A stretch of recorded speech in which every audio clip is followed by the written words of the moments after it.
Hello everyone, welcome back to this new video. साथियों, स्वागत है आप सभी का पीपीएससी प्रीलिम्स के मॉडर्न हिस्ट्री की इस क्लास में। आज की क्लास में बहुत महत्वपूर्ण प्रश्नों को हम लोग चर्चा करने वाले हैं, जो पीवाईक्यू और कंप्लीट वन लाइनर नोट्स होगा आपका आधुनिक भारत के इतिहास से। ठीक है, और इसको स्टार्ट करने से पहले देखिएगा, जो साथी नए हैं आर के लिए कंप्लीट सारी चीज़ें आपके लिए लेकर हम लोग आए हैं। इसमें करंट अफेयर का रिवीजन है एमसीक्यू प्लस मैगजीन से। ठीक है, इंपॉर्टेंट शॉर्ट नोट्स प्रोवाइड करा रहे हैं। हिंदी के टेस्ट सीरीज और पीवाईक्यू है, जीएस के टेस्ट सीरीज और पीवाईक्यूज करा रहे हैं। इतनी सारी चीज़ें जो एग्जाम की रिक्वायरमेंट है, और साथ साथ टेलीग्राम से अगर आप जुड़ते हैं, वहाँ से अगर जुड़ जाएंगे तो बूस्टर सीरीज आपका मोस्ट इंपॉर्टेंट शॉर्ट नोट्स दे रहे हैं। ठीक है, करंट अफेयर्स का वहाँ भी रिवीजन मैगजीन से करा रहे हैं। ये सब सारी चीज़ें जो एग्जाम की रिक्वायरमेंट है, खासकर आर के लिए। यहाँ से हम लोग देखेंगे कि भारतीय राष्ट्रीय कांग्रेस का जो स्थापना है और उससे रिलेटेड कौन कौन से प्रश्न बन रहे हैं। तो देखिएगा, सबसे पहला ही प्रश्न जो बना है यहाँ पर, वो बना है कि कभी भी भारतीय राष्ट्रीय कांग्रेस के किसी भी अधिवेशन की जो अध्यक्षता नहीं की। तो ये नाम काफ़ी इंपॉर्टेंट है और कई बार ये परीक्षा में पूछा हुआ है, तो ध्यान दीजिएगा। ये है बाल गंगाधर तिलक। ठीक है, बाल गंगाधर तिलक ने जो है कभी भी जो भारतीय राष्ट्रीय कांग्रेस थी, इसकी अध्यक्षता इन्होंने नहीं की थी। अगला पॉइंट कह रहा है कि भारतीय राष्ट्रीय कांग्रेस के अधिवेशनों के लिए छुट्टियों का मनोरंजन अभिव्यक्ति का प्रयोग किया था। किसने? तो लोकमान्य तिलक ने। तिलक ने जो है भारतीय राष्ट्रीय कांग्रेस के लिए कहा था, क्या कहा था कि छुट्टियों का मनोरंजन, ऐसा अभिव्यक्ति करके इन्होंने इस चीज़ का प्रयोग किया था। अगला पॉइंट है, देखिएगा, भारतीय राष्ट्रीय कांग्रेस के प्रथम मुस्लिम अध्यक्ष कौन थे? तो बदरुद्दीन तैयब जी। और ये कई बार प्रश्न पूछा जा चुका है, मोस्ट इंपॉर्टेंट लगा लीजिएगा, है ना, कि प्रथम मुस्लिम अध्यक्ष जो है बदरुद्दीन तैयब। उसके बाद से अगला पॉइंट कह रहा है कि कांग्रेस का अत्यधिक अल्पसंख्यक लोगों का प्रतिनिधित्व करने वाली कहाँ पर उपहास किया था। मतलब कांग्रेस को जो है एक ऐसा कमेंटबाजी कह लीजिए एक तरह से कि लॉर्ड डफरिन के द्वारा किया गया था। इसने जो कहा था कि ये जो अत्यधिक अल्पसंख्यक, इस तरीके का एक कह के उपहास उड़ाया था भारतीय राष्ट्रीय कांग्रेस का। किसने? लॉर्ड डफरिन ने। तो कई बार आप देखते हैं कि जब प्रश्न इस तरीके का पूछता है, तो उसमें पूछता है कि ये जो स्टेटमेंट दिया हुआ है, दिया गया स्टेटमेंटों को वो किसने दिया था। तो ये वाला भी प्रश्न पूछा गया है, तो ध्यान रखिएगा। फिर अगला एक इंपॉर्टेंट प्रश्न कह रहा है कि भारतीय राष्ट्रीय कांग्रेस की प्रथम महिला अध्यक्ष थी कौन? तो एनी बेसेंट। एनी बेसेंट जो थी वो भारतीय राष्ट्रीय कांग्रेस का प्रथम महिला अध्यक्ष थी, और ये मोस्ट इंपॉर्टेंट है। इसके बाद से जरा कमेंट करके बताइएगा। अभी हालांकि वो प्रश्न आगे आ ही जाएगा। जो ये तो प्रथम राष्ट्रीय महिला अध्यक्ष कह रहा है, उसके साथ साथ भारतीय महिला, मतलब कौन ऐसी भारतीय महिला थी जो तो भारतीय राष्ट्रीय कांग्रेस की पहली महिला अध्यक्ष बनी थी, वो भारत की थी। अगला प्रश्न देखिएगा, दिसंबर 1885 में इंडियन नेशनल कांग्रेस का सर्वप्रथम अधिवेशन आयोजित किया गया था। ये कहाँ पर? ये बम्बई में किया गया था। कहाँ पे? बम्बई में किया गया था। और अगला प्रश्न, जो प्रश्न अभी हमने पूछा वही प्रश्न आ ही गया फिर से। इंडियन नेशनल कांग्रेस की प्रथम भारतीय महिला अध्यक्ष, कंफ्यूज ना होइएगा, यहाँ पे प्रथम महिला अध्यक्ष है कि एनी बेसेंट, और ये प्रथम भारतीय महिला अध्यक्ष ये सरोजिनी नायडू थी। ठीक है, ये मोस्ट इंपॉर्टेंट लगा लीजिएगा, है ना। ये दोनों प्रश्न कई बार पूछा जा चुका है परीक्षाओं में अलग अलग। तो प्रथम भारतीय महिला अध्यक्ष आपको मिल गई कौन? सरोजिनी नायडू। अगला प्रश्न कह रहा है कि लगातार 6 वर्षों तक भारतीय राष्ट्रीय कांग्रेस के प्रेसिडेंट रहे। तो ये अबुल कलाम आज़ाद। अबुल कलाम आज़ाद जो है भारतीय राष्ट्रीय कांग्रेस के लगातार 6 वर्षों तक क्या थे? इसके ये प्रेसिडेंट थे। अगला पॉइंट देखिएगा, अभी फिर से वही पॉइंट है कि कांग्रेस को सूक्ष्मदर्शी अल्पसंख्यक जनता का प्रतिनिधित्व बताते हुए मजाक उड़ाया था। तो ये वही स्टेटमेंट कौन? लॉर्ड डफरिन के द्वारा फिर से दिया गया था। अगला पॉइंट कह रहा है कि भारतीय राष्ट्रीय कांग्रेस का 1885 में महासचिव था। तो केओ यूंग जानते हैं, जिसने भारतीय राष्ट्रीय कांग्रेस की स्थापना की, एक ब्रिटिश थे। तो इनके बारे में भी सचिव 1885 में थे, और उसी समय क्या होती है? आईएनसी की स्थापना होती है। अगला पॉइंट कह रहा है कि कांग्रेस के मंच से भारतीय राष्ट्रीय कांग्रेस के अधिवेशन में प्रथम बार स्वराज शब्द का वक्तव्य दिया गया था। मतलब कौन सा अधिवेशन में पहली बार स्वराज शब्द का प्रयोग किया गया था? तो कलकत्ता अधिवेशन आप देखेंगे 1906 में। इस वाले अधिवेशन में पहली बार जो है स्वराज शब्द का प्रयोग किया गया था। अगला पॉइंट है, कह रहा साथियों कि भारतीय राष्ट्रीय कांग्रेस का अंतिम अधिवेशन जिसमें बाल गंगाधर तिलक ने भाग लिया था, तो अमृतसर अधिवेशन है 1919 का। इसमें ये लास्ट अधिवेशन था। इसके बाद से इनकी मृत्यु हो जाती है बाल गंगाधर तिलक की, कि लास्ट अधिवेशन है जिसमें इन्होंने पार्टिसिपेट किया था। अगला पॉइंट इंपॉर्टेंट ये भी है, कह रहा है कि भारतीय राष्ट्रीय कांग्रेस के किस अधिवेशन में महात्मा गांधी ने कहा था, गांधी मर सकते हैं परंतु गांधीवाद हमेशा बना रहेगा। तो ये कराची अधिवेशन 1931 में गांधी जी ने वक्तव्य दिया था कि गांधी तो मर सकते हैं लेकिन जो गांधीवाद है वो हमेशा के लिए बना रहेगा। अगला पॉइंट क्या कह रहा है कि भारतीय राष्ट्रीय कांग्रेस ने अपने किस अधिवेशन में भारत सरकार अधिनियम 1935 को अस्वीकार कर दिया था। तो ये कांग्रेस का लखनऊ अधिवेशन 1936 था, जिसमें जो है आईएनसी आप कह लिए इंडियन नेशनल कांग्रेस ने ये भारत सरकार अधिनियम 1935 है, इसको क्या कर दिया था, अस्वीकार कर दिया था ना, कि पॉइंट ध्यान में रखिएगा।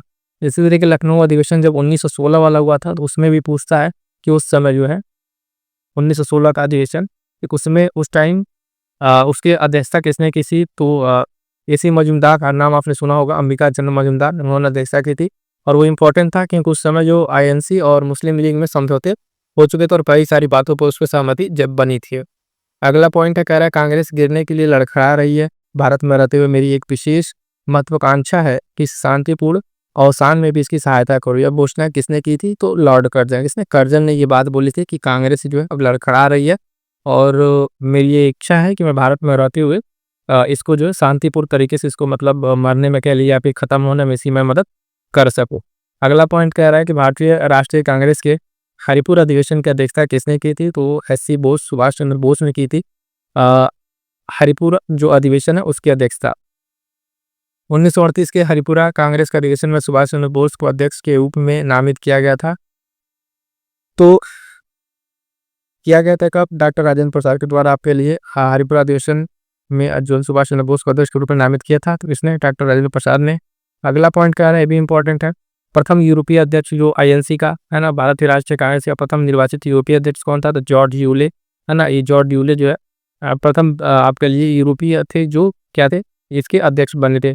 फिर वही सर्वप्रथम मुस्लिम अध्यक्ष हमने देख चुके हैं कि बदरुद्दीन तैयब जी थे। आगे बढ़ेंगे, अगला पॉइंट देखेंगे, भारतीय राष्ट्रीय कांग्रेस के सन 1905 के बनारस अधिवेशन के अध्यक्ष थे तो गोपाल कृष्ण गोखले, यानी कि ये कौन, गोपाल कृष्ण गोखले थे। और मोस्ट इंपॉर्टेंट ये भी एक है कि एकमात्र अधिवेशन जो भारतीय राष्ट्रीय कांग्रेस का, जिसमें महात्मा गांधी द्वारा उसको संबोधित किया गया था, उसकी अध्यक्षता की थी बेलगाम अधिवेशन। ठीक है, बेलगाम अधिवेशन में जो है गांधी जी है ना, एक ही बार ये अधिवेशन मतलब था गांधी जी के लिए, जो कल पहला अंतिम अधिवेशन जिसमें महात्मा गांधी जो है इसमें क्या किए थे, उसकी अध्यक्षता किए थे। अगला पॉइंट कि भारतीय राष्ट्रीय कांग्रेस जब 1946 में मेरठ में इस अधिवेशन की अध्यक्षता की थी जेबी कृपलानी ने, किसने, जेबी कृपलानी ने किया था, ये भी आपको ध्यान में रखना है। आगे बढ़ेगा, अगला पॉइंट कह रहा है मदन मोहन मालवीय भारतीय राष्ट्रीय कांग्रेस के अध्यक्ष कितनी बार रह चुके हैं, तो 2 बार, 1909 में और 1918 में, ट्रिपल एम। ठीक है, महामना आप जानते हैं मदन मोहन मालवीय, ये 2 बार रहे थे। और अगला पॉइंट सूची दिया हुआ सम्मिलित करने के लिए कांग्रेस अध्यक्ष और एक तरफ अधिवेशन स्थल, तो ये ऑलरेडी यहाँ पर सम्मिलित है। Doctor M.A. अंसारी मद्रास है ना, पुरुषोत्तम दास टंडन नासिक, सरोजिनी नायडू कानपुर, सुभाष चंद्र बोस हरिपुरा, ये 4 अधिवेशन है और 4 कांग्रेस का अध्यक्ष है। इस तरीके से प्रश्न यहाँ से बनता है। खासकर से अन्य जो पॉइंट और बन सकते हैं वो जैसे बता दें कि कांग्रेस का कोई अधिवेशन है वहाँ कोई इंपॉर्टेंट बात कही गई हो, जैसे भी स्वराज वाला शब्द था, कब जनगण मनगण गाया गया ना, इस तरीके से, और कोई जैसे फंडामेंटल ड्यूटीज़ की बात कब की गई, तो इस तरह के जो पॉइंट्स है जहाँ पे कुछ एक अलग जो सबसे पूरे भारतीय राजनीति में जिसका एक अपने आप में मुकद्दर रहा है, इस तरह कोई घटनाएं हुई हैं तो अधिवेशन ध्यान रखिए, उसकी अध्यक्षता किसने की और वो ये इस तरीके से घूम फिर के इसी तरीके से इस वाले पॉइंट्स आपको प्रश्न देखने को मिलेंगे। अब बात करेंगे अगला पॉइंट जो है भारतीय राष्ट्रीय कांग्रेस का उदारवादी चरण। ठीक है, भारतीय राष्ट्रीय कांग्रेस का उदारवादी चरण, अब इसको देखते हैं इसमें क्या क्या पॉइंट्स बने हैं, कौन कौन से प्रश्न पूछे गए हैं। तो पहला देखिएगा, कह रहा है कि कभी भी भारतीय राष्ट्रीय कांग्रेस से किसी अधिवेशन की अध्यक्षता नहीं की, तो बाल गंगाधर तिलक, हम देख चुके हैं। ठीक है, उसके बाद अगला कह रहा है कि लॉर्ड कर्जन ने प्रांतीय सीमाओं में जो उसको पुनर्गठित करने का निर्णय लिया था और पूर्वी बंगाल और आसाम नामक एक नया प्रांत बनाया, यह कथन सत्य है। ठीक है, ये असैनिक प्रशासन 1905 के संदर्भ में बताया गया था। तो इस तरीके से लॉर्ड कर्जन वहाँ पे व्यवस्थाओं को करके अलग अलग पार्टीशन को लेके जो व्यवस्था बना चुका था। महाराष्ट्र में गणपति पर्व का श्री गणेश किसने किया था, तो बीजी तिलक ने। आप देखते हैं बीजी तिलक जो है महाराष्ट्र में एक तरीके से लोग युक्त करने के लिए गणपति महोत्सव का सेलिब्रेट किया, तो इसका श्रेय जो है इन्हीं को जाता है। अगला पॉइंट है किसने भारतीय राष्ट्रीय कांग्रेस पर प्रार्थना, याचना तथा विरोध की राजनीति करने का आरोप लगाया, तो बाल गंगाधर तिलक थे, जिन्होंने कहा था कि ये जो कांग्रेस है सिर्फ प्रार्थना और याचना ही कर सकती है और इस तरीके की राजनीति करने से जो है आप देखेंगे क्या कि आज़ादी मिलना एक हद तक असंभव दिख रहा है। स्वराज शब्द का प्रयोग सर्वप्रथम किसने किया था, तो बाल गंगाधर तिलक ने किया था।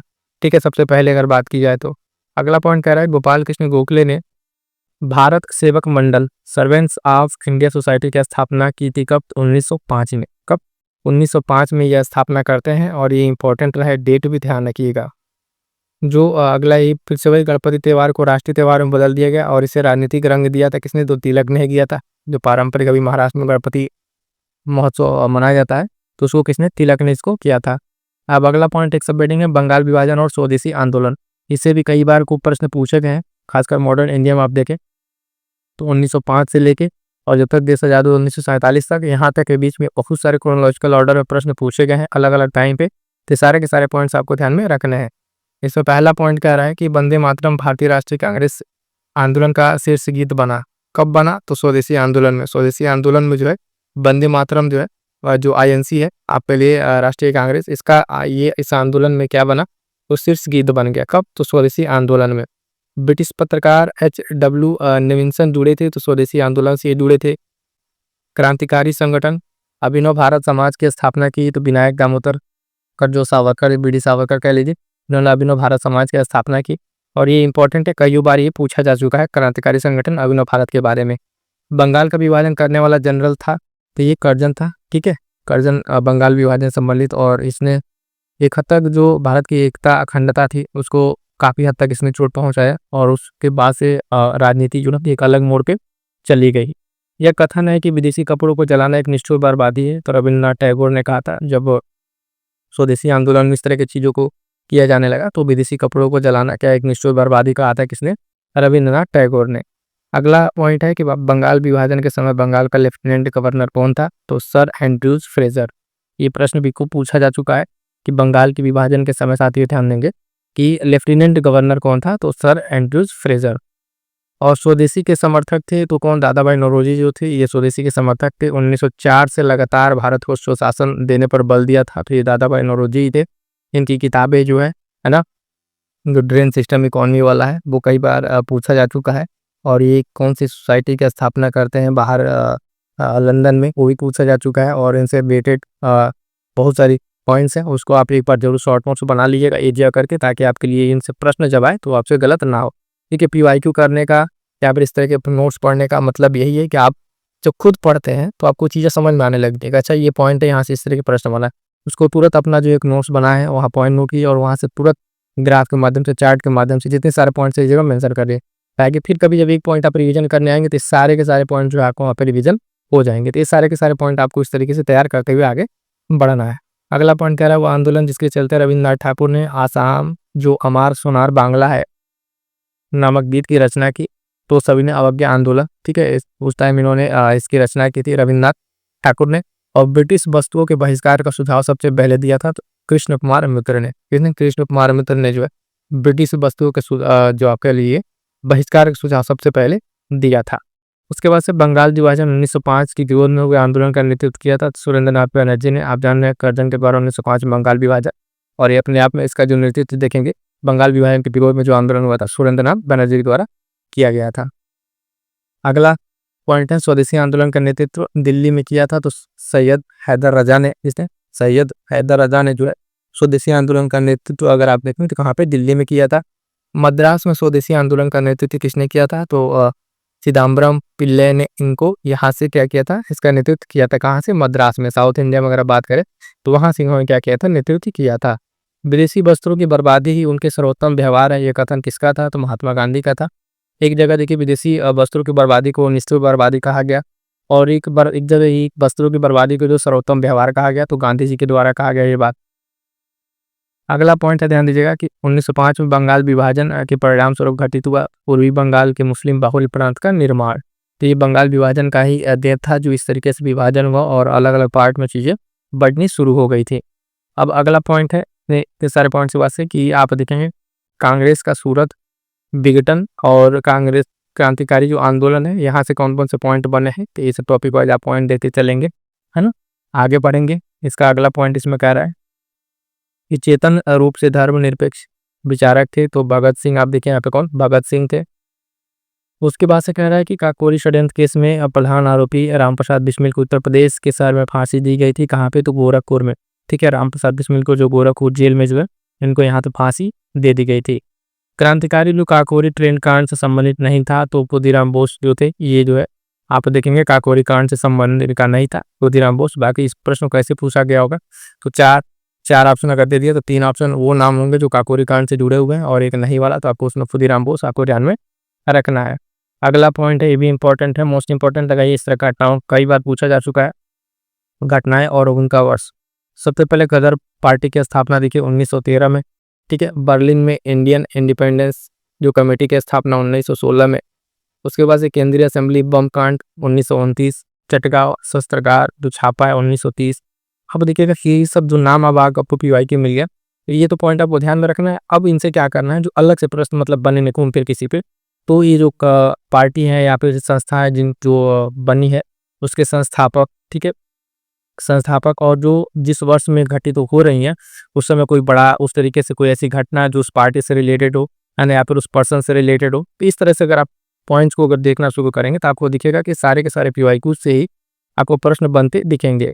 1926 में गठित नौजवान सभा के प्रारंभिक सदस्य नहीं थे, तो अंबिका चक्रवर्ती जो है ये प्रारंभिक सदस्य नहीं थे किसके, नौजवान सभा के। उसके बाद से अगला पॉइंट क्या रहा साथियों कि किसानों को स्वयं केवल विदेशी जंजीर से ही आज़ाद नहीं कराना है, अपितु जमींदारों और पूंजीवादी से भी आज़ाद कराना है। ये कथन किसका था, तो भगत सिंह का। और ये कहीं न कहीं अपने आप में देखिए बहुत बड़ी बात थी कि किसान जो थे उनको केवल विदेशी जंजीर से ही नहीं आज़ाद कराना था, और जो बल्कि यहाँ के ज़मींदार थे पूंजीवादी तो उनसे भी आज़ाद कराना था। जबकि अगर देखें अभी तक भी आप इस सोसाइटी में देख पा रहे हैं कि जो किसान हैं वो विदेशी जंजीर से तो बन के आज़ाद हो गए, लेकिन ये जो जमींदार और पूंजीवाद है ये बहुत हद तक ये अभी डोमिनेंट रहा है, और कहीं न अभी भी देखने को मिल ही जाता है किस तरीके से चीज़ें हैं। तो उस समय अगर आप देखें तो भगत सिंह का जो एक विज़न आप देख सकते हैं कि यूँ ही नहीं भगत सिंह को एक दूरदर्शी इस तरह के लीडर के तौर पे देखा जाता था कि इनकी विज़न क्या था कि आप देखिए सिर्फ विदेशियों जंजीरों से आज़ाद कराने के समय में उस समय भी इन्होंने इस चीज़ को बात उठाई थी कि जमींदार जो कितना शोषण किए किसानों का, और ये जो पूंजीवाद वर्तमान में आप पूंजीवाद का अलग अलग रूप देख ही रहे हैं जो क्या कर रहा है, किसानों का शोषण करने पे तुला हुआ है। अगला पॉइंट है इसमें, अक्टूबर 1924 में हिंदुस्तान रिपब्लिक एसोसिएशन का गठन किया गया, तो कहाँ पर, कानपुर में किया गया। कहाँ पे, कानपुर में किया गया। और वह महिला क्रांतिकारी जिसको सूर्यसेन के साथ गिरफ्तार किया गया था, तो कल्पना दत्त का नाम याद रखिएगा। ये इंपॉर्टेंट है, क्या है, इंपॉर्टेंट है ना। इनको जो है ये महिला क्रांतिकारी है, इनको सूर्यसेन के साथ क्या किया गया था, गिरफ्तार किया गया था। अगला पॉइंट की बात करेंगे तो काकोरी कांड मुकदमे में सरकारी वकील कौन थे, तो जगत नारायण और मुल्ला जो है ये क्या थे, काकोरी कांड में जो मुकदमा चल रहा था उसके सरकारी वकील थे। अगला पॉइंट जो पूछा हुआ कह रहा है काकोरी षड्यंत्र कांड का वो एकमात्र क्रांतिकारी जो पुलिस गिरफ्तारी से बच निकला था, तो चंद्रशेखर आजाद। कौन, चंद्रशेखर आजाद की अगर बात करें तो ये काकोरी कांड के क्रांतिकारियों में से ये जो थे वहां से बच निकले थे। हिंदुस्तान रिपब्लिक एसोसिएशन का गठन सन 1924 में किया गया था, तो कब, ये देखिएगा ये कानपुर में, कहाँ पे, कानपुर में किया गया था। भारतीय अशांति का जनक कहा गया है, तो बीजी तिलक को कहा गया, ये भारतीय अशांति का जनक इनको जो कहा गया है ना। ये किसके द्वारा, ये एक ब्रिटिशर था, कमेंट करके नाम बताइएगा, वो भी प्रश्न पूछा गया किसके द्वारा ये कहा गया था, तो बीजी तिलक को उसने ये चीज़ कहा था कि ये भारतीय अशांति के जनक इनको बोल दिया था, ठीक है। अगला पॉइंट कह रहा है कि कारागार जिसमें राम प्रसाद बिस्मिल को फांसी दी गई थी, तो वो गोरखपुर है, अभी हमने देखा ये पॉइंट। अगला पॉइंट कह रहा है कि युम जिसको इंग्लैंड में अंग्रेजी अधिकारी हत्याकारों में फांसी की सजा मिली थी, मतलब पेयर में दो नाम था, तो मदन लाल डिंगरा और उधम सिंह। इन लोगों को जो है अगर आप देखें तो इंग्लैंड में अधिकारी अंग्रेज अधिकारियों को डायरेक्ट गोली मार के हत्या करने के उसमें इन लोगों को फांसी की सजा दे दी गई थी। भारतीय स्वतंत्रता के लिए फांसी पाने वाले प्रथम रिकॉर्डेड मुस्लिम का नाम अशफाक उल्लाह खां। ये एक मतलब अगर आप देखें तो ये प्रथम इस मुस्लिम थे जिनका मतलब नाम ऑफिशियली क्या है इस तरीके से पता था, तो रिकॉर्डेड मुस्लिम के तौर पे आप देखें अशफाक उल्लाह खां। और यूपी स्पेशल में प्रश्न अब पूछा जा रहा है, इनके नाम से जो है उत्तर प्रदेश के गोरखपुर जिले में, है ना, उत्तर प्रदेश के गोरखपुर जिले में एक चिड़ियाघर प्राणी उद्यान खुला है अशफाक उल्लाह खां के नाम से ही। तो उसमें अब डिफरेंट तरह की चीज़ों का वहाँ पे एक्सपेरिमेंट भी कह रहा है, तो ये नाम चर्चा में रहता है और पूछता है कि वो प्राणी उद्यान कहाँ पे है, तो आपका गोरखपुर में है। वह महिला क्रांतिकारी जिसने दीक्षांत समारोह में अपनी उपाधि डिग्री ग्रहण करते समय अंग्रेज गवर्नर पर गोली चलाई थी, तो बीना दास, ठीक है। हाँ, बीना दास जो है ये अपने दीक्षांत समारोह में जब अपनी डिग्री ले रही थी तो उस टाइम ये अंग्रेज गवर्नर पे गोली चलाई थी, कौन थी, ये बीना दास। अगला पॉइंट है कि लाला लाजपत राय ने अपना राजनीतिक गुरु माना था, तो किसको, मैजिनी को माना था, है ना। अब इतिहास में जितने सारे इम्पोर्टेंट लीडर्स हैं कईयों ने अपने गुरु माने, राजनीतिक गुरु माने, तो उन लोगों का भी नाम आपको ध्यान में रखना रहता है कि कौन किसको माना था। अगला पॉइंट कह रहा है कि आलोचना और स्वतंत्र चिंतन एक क्रांतिकार की दो विशेषताएं हैं, ठीक है। आलोचना और स्वतंत्र चिंतन, आलोचना और स्वतंत्र चिंतन ये विशेषताएं, ये भगत सिंह का कथन था। अगर वर्तमान में आप देखें तो क्या स्वतंत्र चिंतन और आलोचना ये दोनों एकदम से खत्म होती दिख रही हैं। आलोचना अगर किसी की आप कर दी तो फिर उससे बड़ा दुश्मन तो आपका कोई हो ही नहीं सकता है। और स्वतंत्र चिंतन तो कहीं ना कहीं इस तरीके से सोशल मीडिया और बाकी डिजिटलाइजेशन है वो कहीं बहुत एक हद तक संकीर्ण होती दिख रही है। प्रथम भारतीय जिसको पत्रकार के रूप में अपने कर्तव्य निर्वहन के लिए जेल भेजा गया तो बाल गंगाधर तिलक को। और अगला पॉइंट कह रहा है कि क्रांतिकारी की तलवार विचारों को उभरे हुए पत्थर पर तेज की जाती है। यह कथन भी भगत सिंह का ही है ना। तो भगत सिंह के बहुत सारे स्टेटमेंट हैं और इनकी किताबें भी अगर आप लोगों ने नहीं पढ़ी है वो किताब उनकी थी वो जरूर पढ़िए कि भगत सिंह के द्वारा थी। उसमें आपको बहुत सारे पॉइंट्स समझने देखने को मिलेंगे। लाहौर षड्यंत्र मुकदमा के परिणाम स्वरूप फांसी दी गई तो भगत सिंह, राजगुरु और सुखदेव को, इन तीनों महान क्रांतिकारियों को लाहौर षड्यंत्र मुकदमे में क्या की गई है, फांसी दे दी गई थी। कांग्रेस पर अनुनय, विनय और विरोध के राजनीतिक आरोप बीजे तिलक ने लगाया। वही वाला याचना करना या फिर मतलब विरोध न करना, ये वाली सारी चीज़ें कि जो लगा था बीजे तिलक के द्वारा। उसके बाद एक छोटा सा यहाँ पे पॉइंट है कि मुस्लिम लीग का गठन और कार्यप्रणाली, यानी मुस्लिम लीग कब आती है, क्या तरीके से क्या क्या काम करती है, उसके बारे में छोटा सा पॉइंट है। यहाँ से भी कई बार प्रश्न बने हुए हैं तो इसको एक बार देख लीजिए। कह रहा है कि MLNG दल का निजी अर्धसैनिक संगठन था तो अखिल भारतीय मुस्लिम लीग, ठीक है। उसके बाद से अगला पॉइंट कह रहा है कि मुस्लिम लीग और भारतीय राष्ट्रीय कांग्रेस के बीच राजनीतिक गतिरोध को दूर करने के लिए CR फार्मूला बनाया गया था तो राजगोपालाचारी के द्वारा। मतलब जब आप देखिए कि मुस्लिम लीग और भारतीय राष्ट्रीय कांग्रेस के बीच जो पॉलिटिकल डिस्बैलेंस था उसको दूर करने के लिए बना, लेकिन बहुत हद तक ये सफल नहीं रहा। 1907 में मुस्लिम लीग का वार्षिक अधिवेशन हुआ था तो कहाँ पर, कराची में। डेट याद रखिएगा 1907, है ना। ये पूछा हुआ है कि मुस्लिम लीग का वार्षिक अधिवेशन हुआ था तो कहाँ पर, कराची में हुआ था। उसके बाद से अगला पॉइंट कह रहा है कि 31 दिसंबर 1928 को दिल्ली में हुए सर्वदलीय मुस्लिम सम्मेलन की अध्यक्षता किसने की थी, तो आगा खान ने की थी। अगला पॉइंट कह रहा है कि मुस्लिम लीग का वो अधिवेशन जिसमें M.A. जिन्ना ने अपना 14 सूत्रीय प्रस्ताव रखा था 1929 आप देखें वो अधिवेशन जिसमें आप जिन्ना के द्वारा अगर आप देखें इसमें क्या 14 सूत्रीय प्रस्ताव को रखा गया था। अगला पॉइंट है कि मुस्लिम लीग के किस अधिवेशन में 2 राष्ट्र के सिद्धांत को मतलब पास किया गया, तो वो लाहौर अधिवेशन 1940। यहाँ से जो है 2 राष्ट्र, 2 नेशनल सिक्योरिटी के सिद्धांत के इसमें पास कर दिया गया। और ये मुस्लिम लीग का अधिवेशन कब था, 1940 का लाहौर वाला। अगला पॉइंट अगर आप देखें 1940 में मुस्लिम लीग का अधिवेशन में पाकिस्तान के सृजन का प्रस्ताव रखा तो खलीफुज़्ज़मान ने, ठीक है। इसने जो है पाकिस्तान के सृजन का प्रस्ताव रखा था कब, 1940 वाले अधिवेशन में ही इसको रखा गया था। अगला पॉइंट कह रहा है कि वह तिथि जब मुस्लिम लीग ने पाकिस्तान दिवस मनाया तो 23 मार्च 1943 पाकिस्तान दिवस मनाया। और अगला पॉइंट, वह तिथि मुस्लिम लीग सीधी कार्रवाई दिवस के लिए चुना था 16 अगस्त 1946। ये प्रश्न कई बार पूछा जा चुका है ना, जो डायरेक्ट एक्शन डे प्लान वाला, तो ये 16 अगस्त 1946, ठीक है। अब हम लोग आगे बढ़ते हैं यहाँ से। अब अगला हमारा कौन सा पॉइंट आ गया, तो दिल्ली दरबार बंगाल विभाजन का निरस्तीकरण, यानी आप देखेंगे इस टॉपिक से कौन कौन से पॉइंट्स बने हैं उनको देखिए। तो पहला प्रश्न ही यहाँ पे है कि अंग्रेजों द्वारा दिल्ली को राजधानी कब बनाया गया, तो 1911 में क्या किया गया, दिल्ली को जो है राजधानी बना दिया गया। बंगाल का एकीकरण कब संपन्न हुआ, तो 1912 में, ठीक है, एकीकरण किया गया बंगाल का। अब आइए लखनऊ समझौता, ठीक है, एक छोटा सा पॉइंट लखनऊ समझौता, लखनऊ पैक्ट के बारे में। तो इसमें भी कई सारे पॉइंट्स हैं जो पूछे गए हैं। पहली चीज़ तो भारतीय राष्ट्रीय कांग्रेस का अधिवेशन जिसमें बाल गंगाधर तिलक ने कहा था कि स्वराज हमारा जन्मसिद्ध अधिकार है और मैं इसे लेकर आऊँगा। अभी हमने ऊपर आपको पॉइंट बताया कि INC का जो भी अधिवेशन राष्ट्रीय कांग्रेस का, इसमें कोई स्टेटमेंट वक्तव्य कहा गया हो या कुछ स्पेशल चीज़ें हो, तो उसी तरीके से ये वाला स्वराज हमारा जन्मसिद्ध अधिकार है और इसे मैं लेकर आऊँगा, बाल गंगाधर तिलक ने कहा था। लेकिन कहाँ कहा था, तो लखनऊ अधिवेशन 1916 में, वहाँ का अधिवेशन में इसको कहा गया था। 1916 में मुस्लिम लीग और कांग्रेस के बीच समझौते कराए गए तो बाल गंगाधर तिलक, ठीक है। समझौता किसने कराया, तो बाल गंगाधर तिलक ने। यहाँ पे अतिवादियों और उदारवादियों यानी एक्सट्रीमिस्ट और जो मॉडरेट्स थे उनके पुनर्मिलन की प्रक्रिया के प्रमुख शिल्पी कौन थे, तो हेनी बेसेंट, ठीक है। ये लोग मिलकर जो है यहाँ पे कोशिश किए थे कि चीज़ों को सॉर्ट आउट कर लिया जाए, लेकिन बात इतनी नहीं बनी।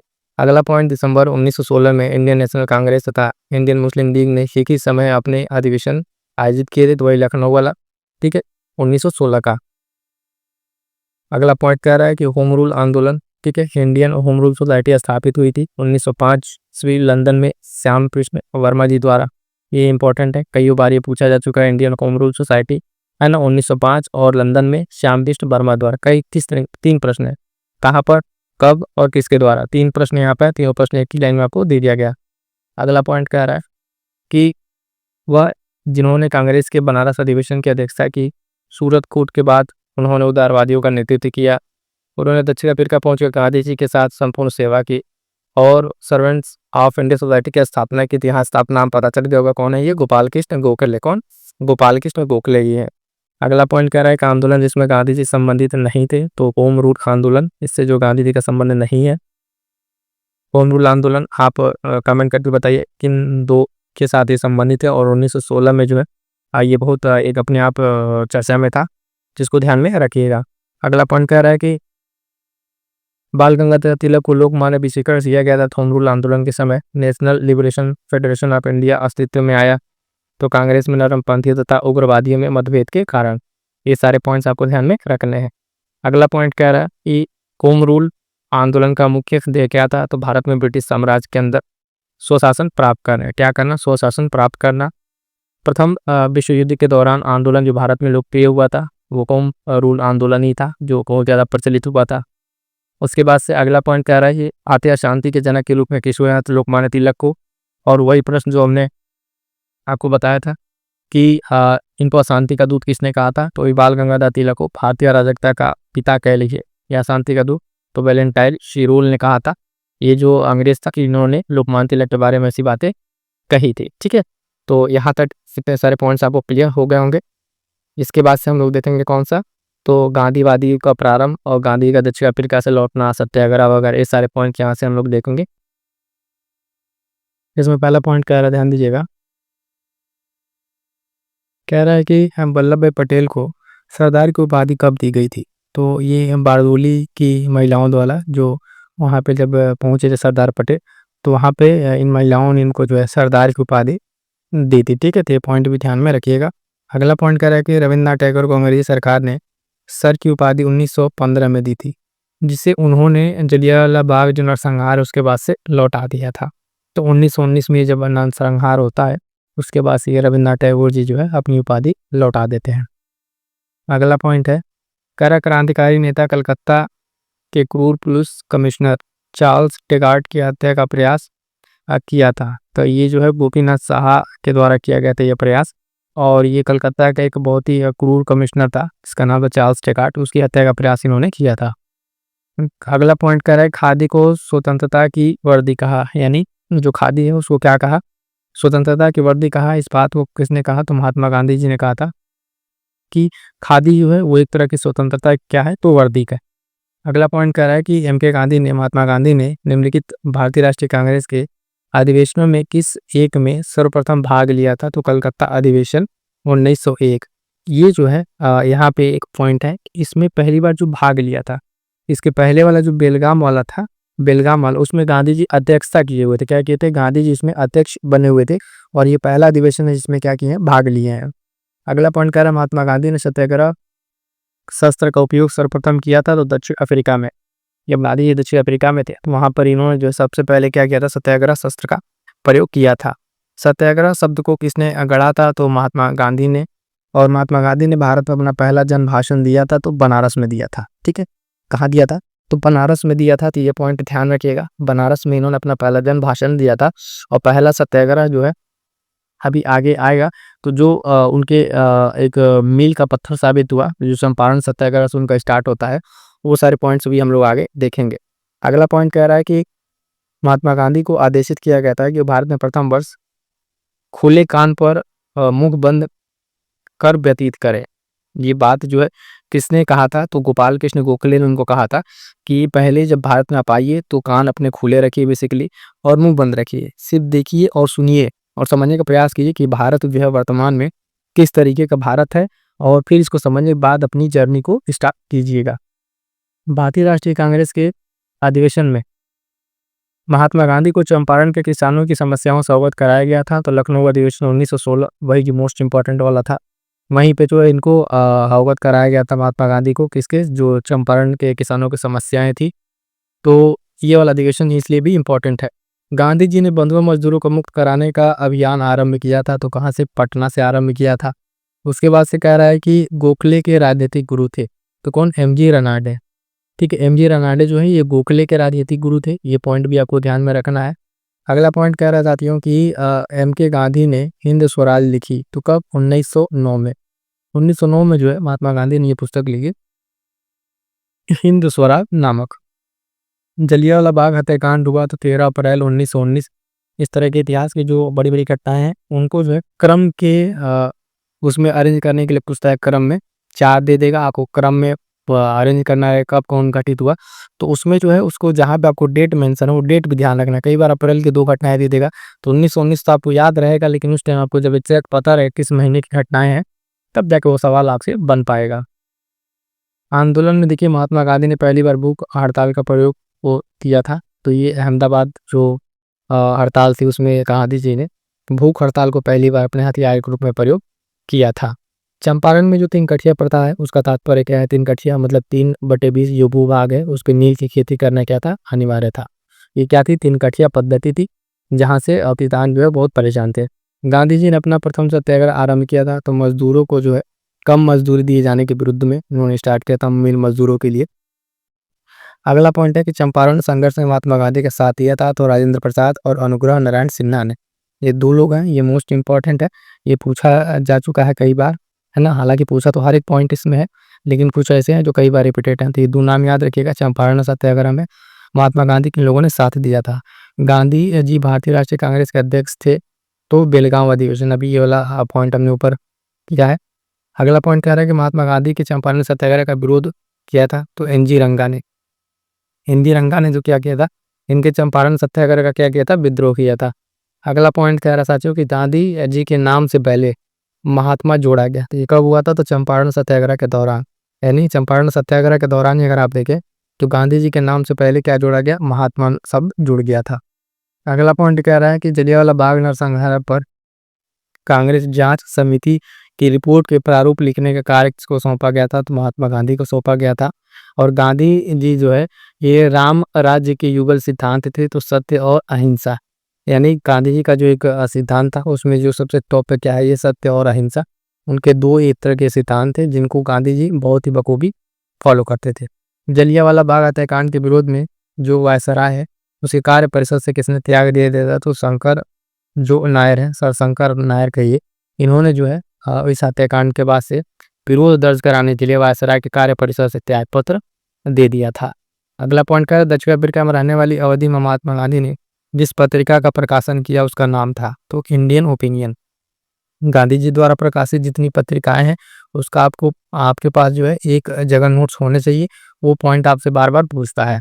अगला पॉइंट कर वे 2 नेता जिन्होंने भारत में दौरा कर सामाजिक उत्थान का कार्य किया, तो गांधी और तिलक।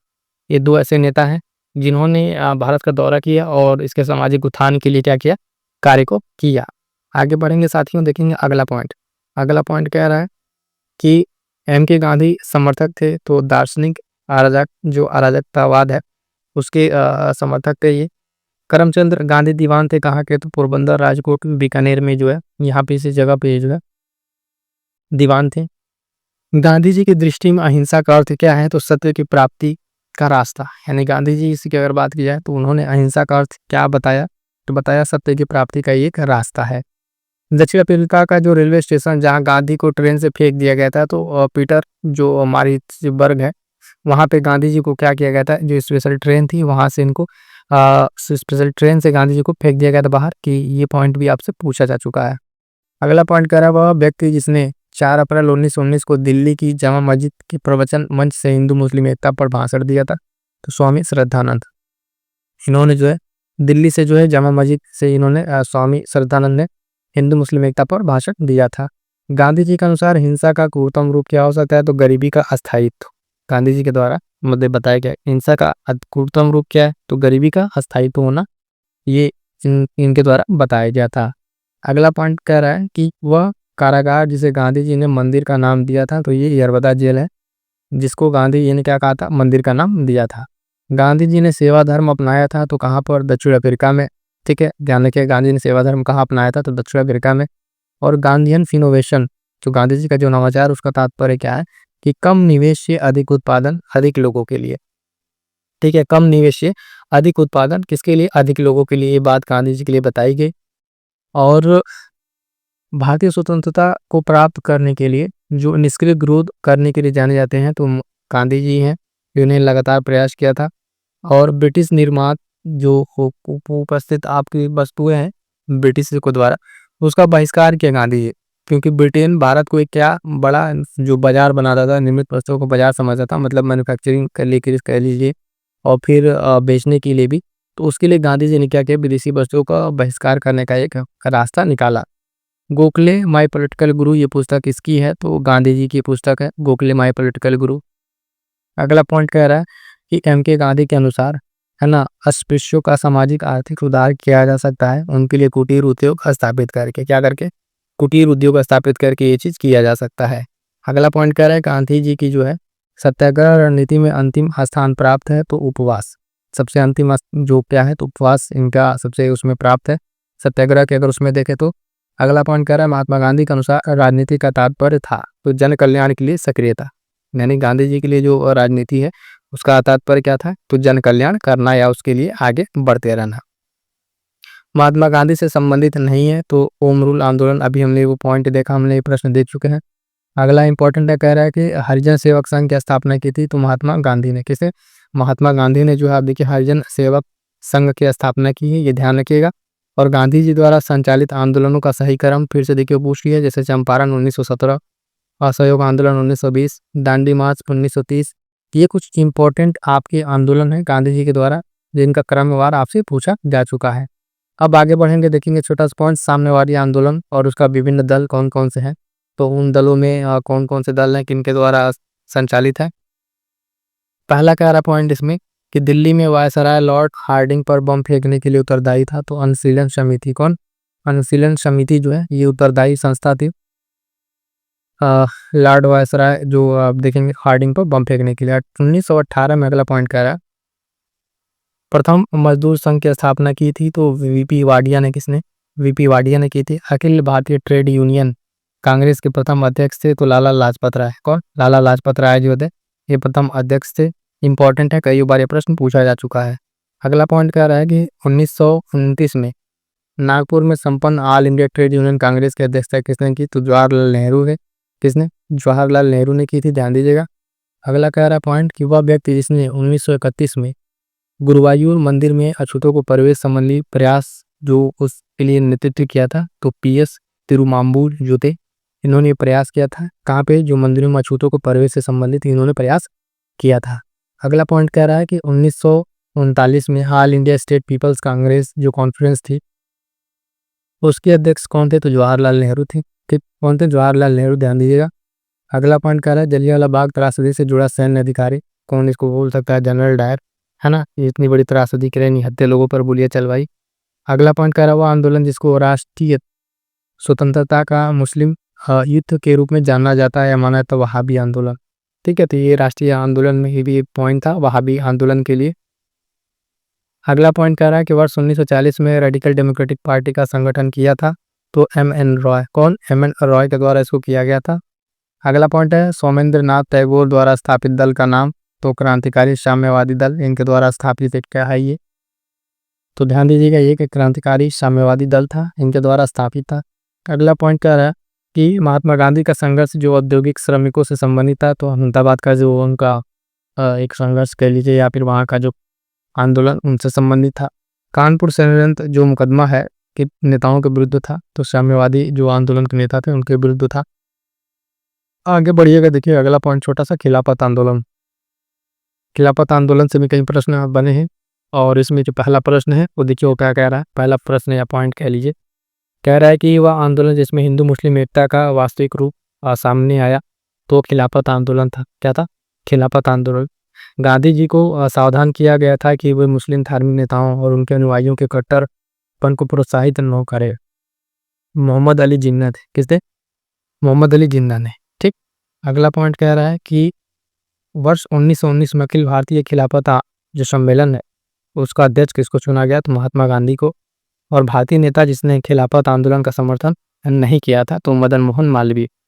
मदन मोहन मालवीय एक ऐसे नेता थे जिन्होंने खिलाफत आंदोलन का क्या क्या समर्थन नहीं किया था, तो इनका नाम याद रखिएगा।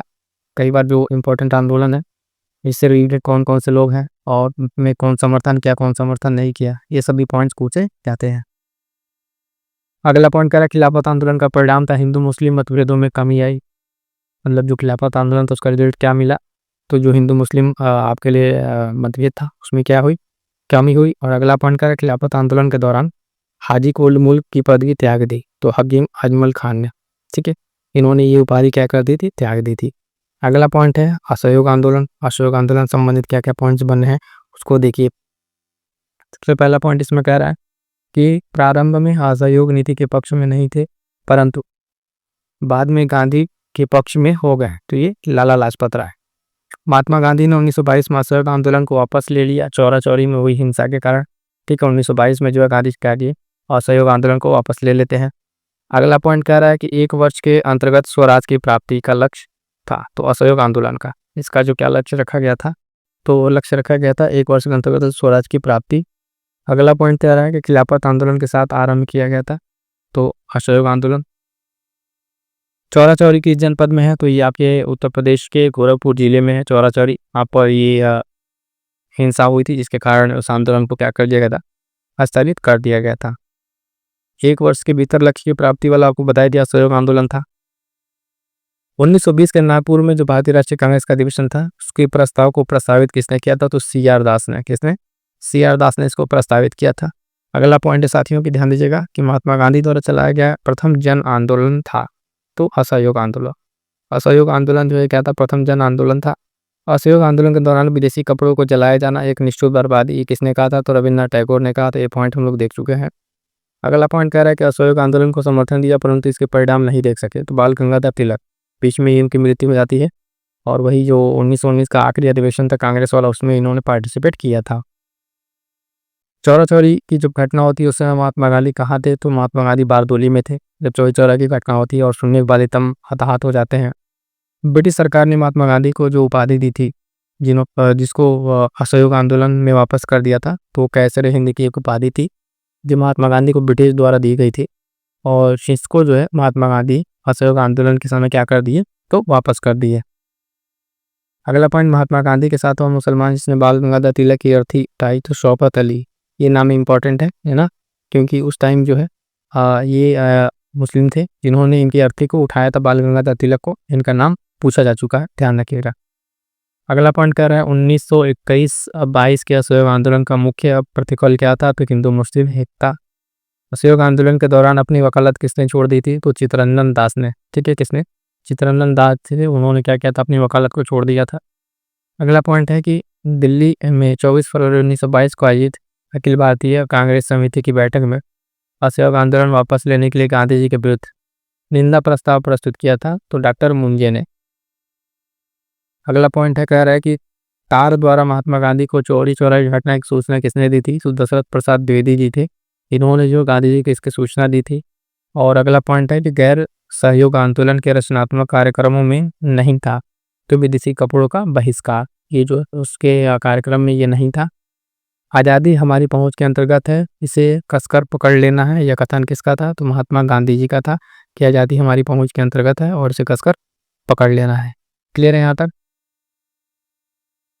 अगला पॉइंट है साथियों ध्यान दीजिएगा कि किसान आंदोलन और किसान सभाओं का गठन, मतलब इससे क्या क्या पॉइंट्स बने हैं।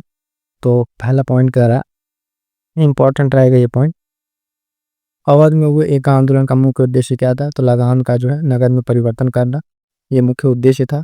और 1918 में सिंध प्रांत किसान सभा का गठन किया था, तो इंद्र नारायण द्विवेदी ने। इसको मोस्ट इंपॉर्टेंट लगा लीजिएगा, ये कई बार ये प्रश्न पूछा जा चुका है। अगला पॉइंट कह रहा है सूची दिया था मिलान करने के लिए, एक तरफ ट्रेड यूनियन है और दूसरी तरफ दलीय संबद्धता।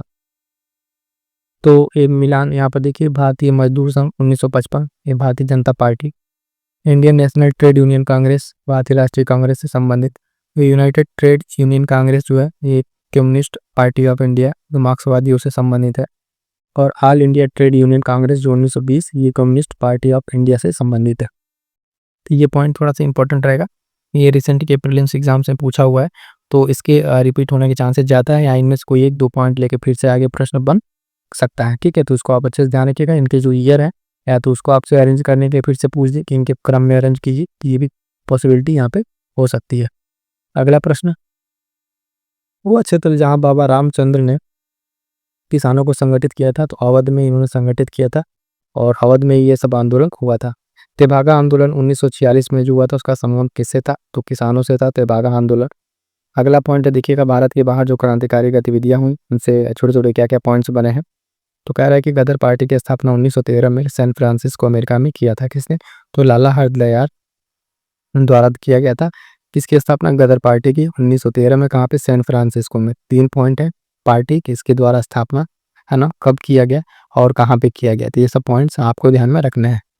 अगला पॉइंट कह रहा है कि प्रथम महायुद्ध के दौरान कहाँ पर भारत की एक अंतिम सरकार बनी थी जिसके प्रेसिडेंट राजा महेंद्र प्रताप थे। तो ये अफगानिस्तान में एक सरकार बनी थी अंतिम सरकार, इसके प्रेसिडेंट के लिए कौन थे, राजा महेंद्र प्रताप थे।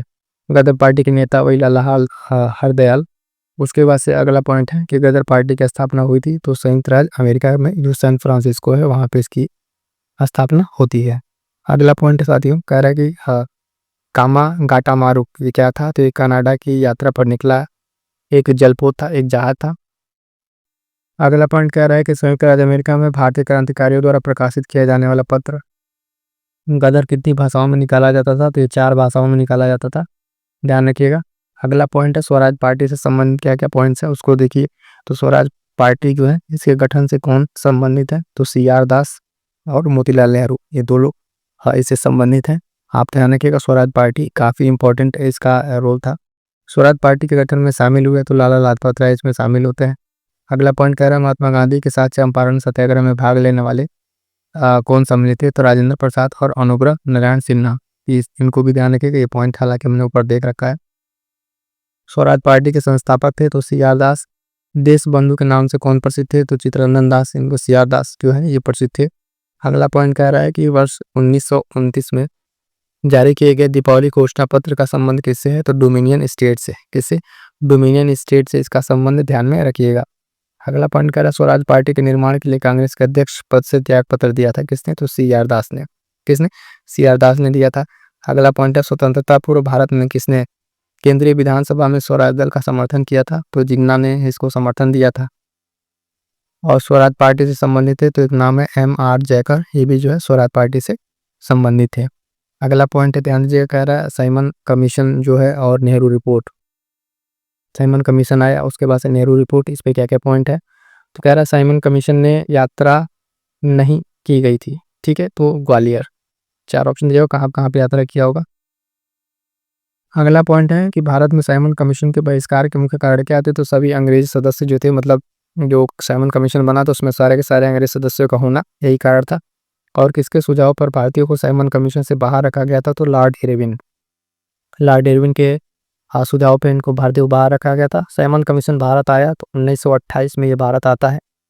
अगला पॉइंट है कि सर्वप्रथम भारत के लिए औपनिवेशिक स्वराज की मांग की थी, तो सर तेज बहादुर सप्रू और जयकर, ये 2 लोग थे। 2 लोग आप देखेंगे सर्वप्रथम भारत के लिए औपनिवेशिक स्वराज की मांग की थी।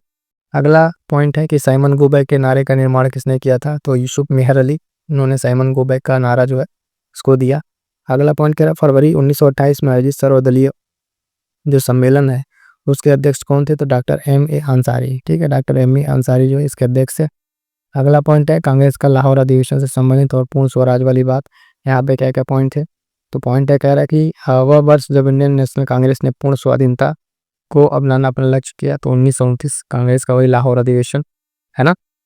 अगला पॉइंट है कि पूर्ण स्वराज का प्रस्ताव पारित हुआ तो उस समय भारतीय राष्ट्रीय कांग्रेस के अध्यक्ष कौन थे, तो जवाहरलाल नेहरू थे। अगला पॉइंट कह रहा है कि भारतीय राष्ट्रीय कांग्रेस का अधिवेशन जिसमें संपूर्ण स्वाधीनता की शपथ ली गई थी, लाहौर अधिवेशन 1929।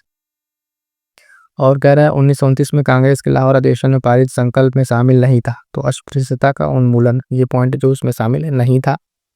और 31 दिसंबर 1929 को अर्धरात्रि में भारतीय राष्ट्रीय ध्वज को किसने फहराया था, तो जवाहरलाल नेहरू ने फहराया था। और उस टाइम जो उसकी अध्यक्षता की थी INC की, तो कौन, जवाहरलाल नेहरू की थी, भी पॉइंट ध्यान रखिएगा।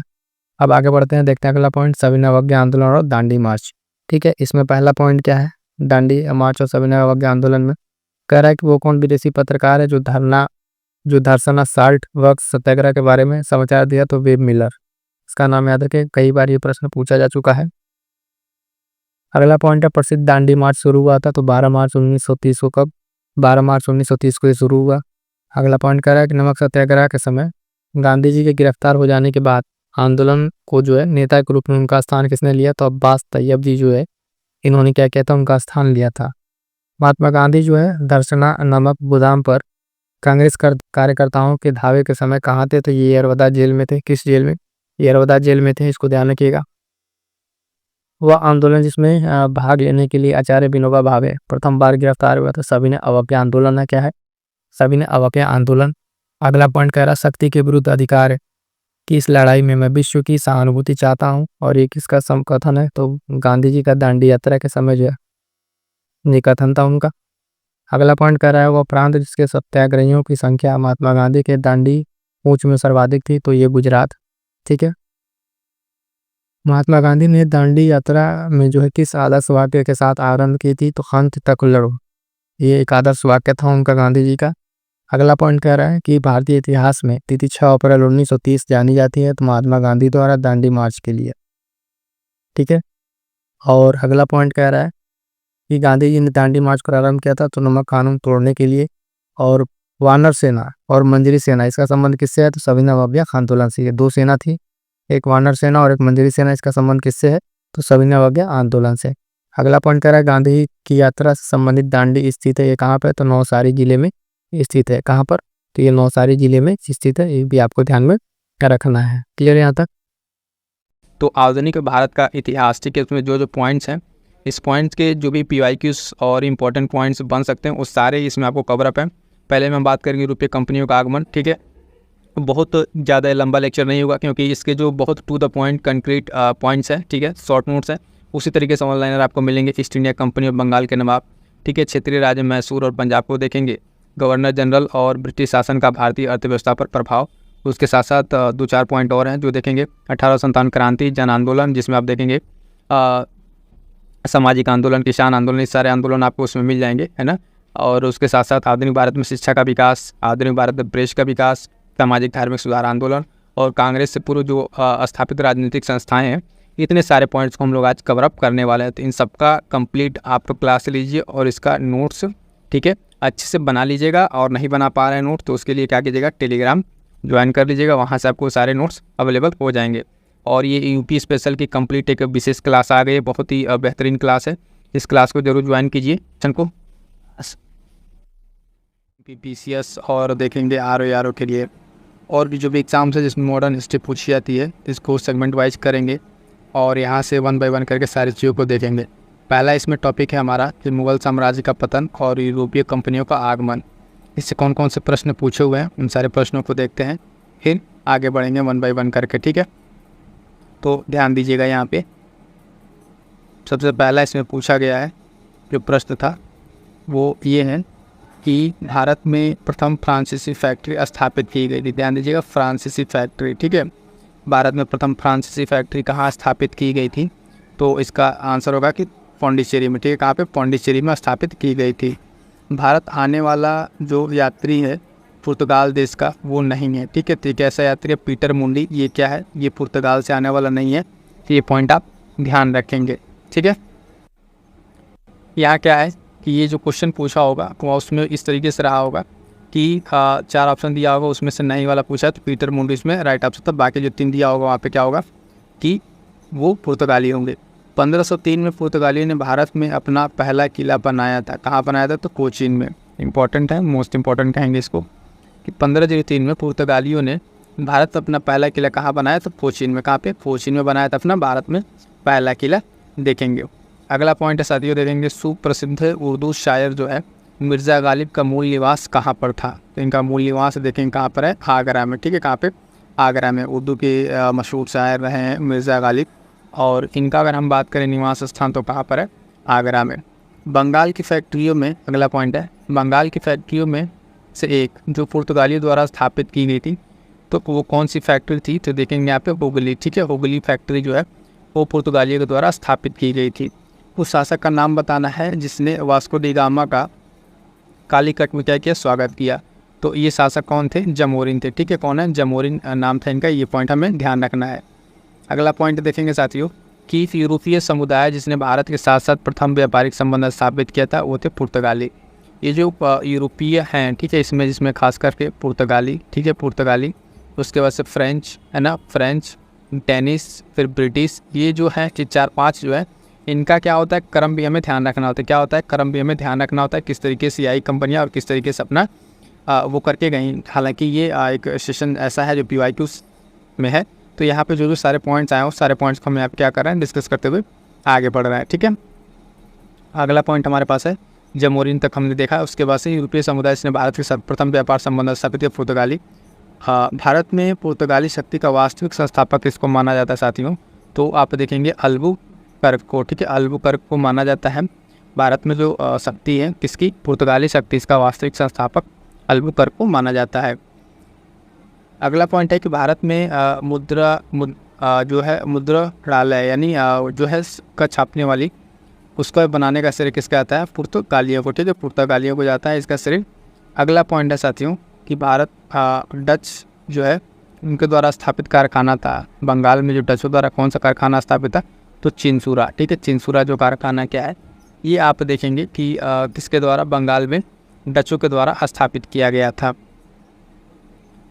अगला पॉइंट है वह शासक जिसने ईस्ट इंडिया कंपनी को दीवानी प्रदान की थी वह था, तो वो शाह आलम द्वितीय। कौन था? शाह आलम द्वितीय था ये। ठीक है, जिसने क्या किया था? आप देखेंगे ईस्ट इंडिया कंपनी को क्या किया? दीवानी प्रदान की थी। उसके बाद से फ्रांसीसी ईस्ट इंडिया कंपनी की स्थापना किसके शासनकाल में हुआ था? तो ये जो हुआ था आप देखेंगे लुई 14वां। ठीक है, लुई 14वां के कार्यकाल में ये सारी चीज़ें हुई थी। तो बहुत ही इंपॉर्टेंट है, फ्रांसीसी ईस्ट इंडिया कंपनी के जो स्थापना हुई लुई 14वां के काल में।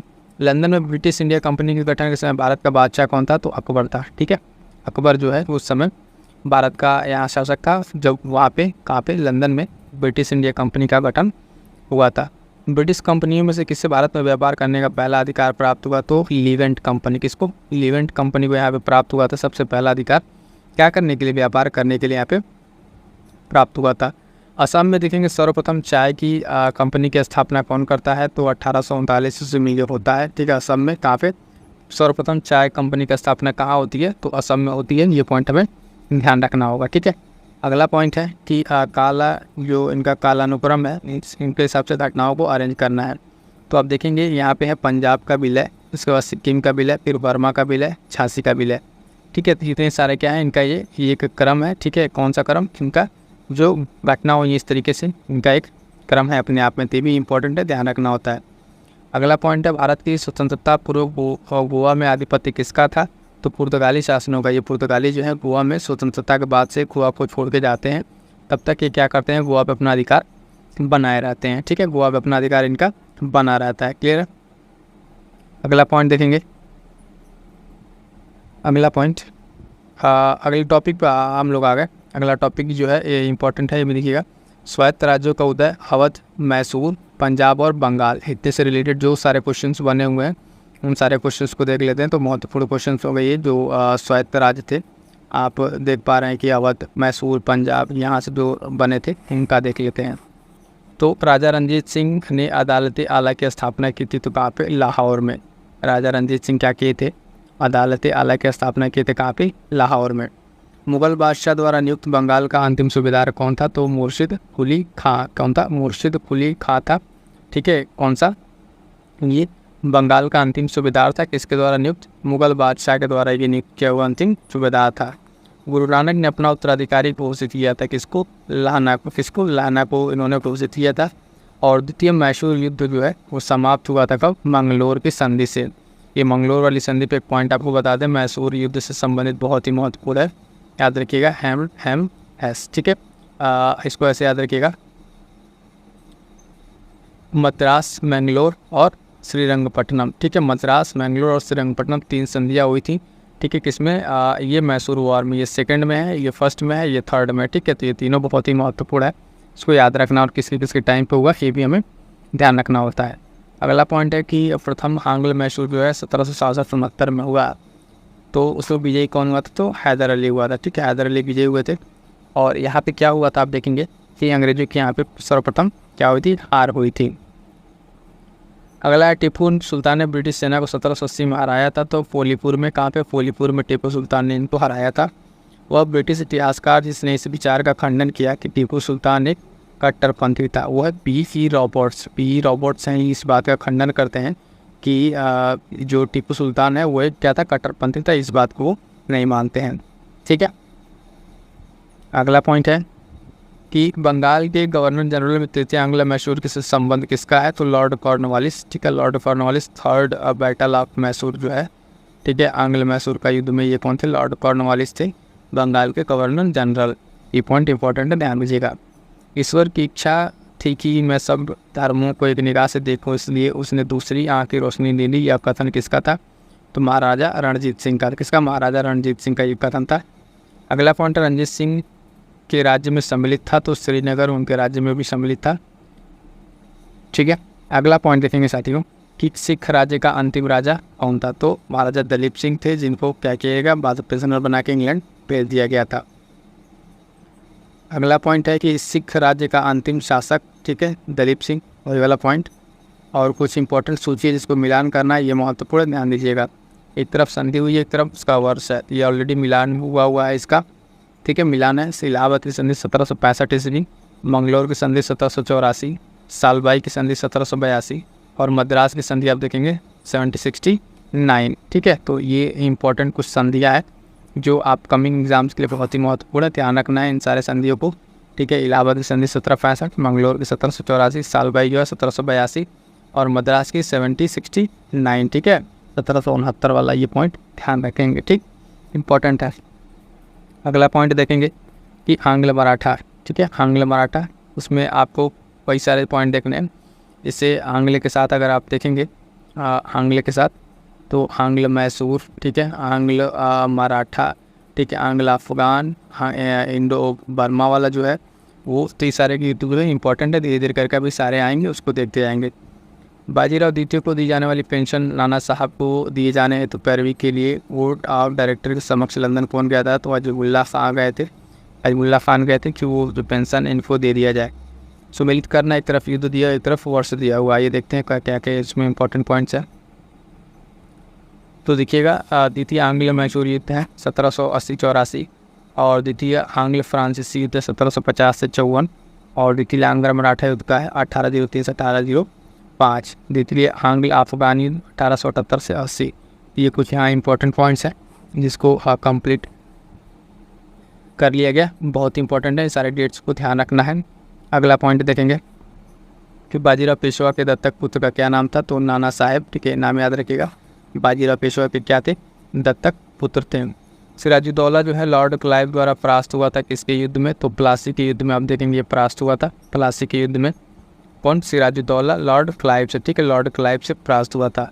19वीं शताब्दी में भारत की ओर विस्तार का डर एंग्लो अफगान संबंधों का आधार था। ठीक है, ये रूस से, ठीक है, रूस को उसका एक्सटेंशन ना हो, इस वजह से यहाँ पे क्या था? इसका संबंध इस तरीके से था एंग्लो अफगान संबंध के लिए।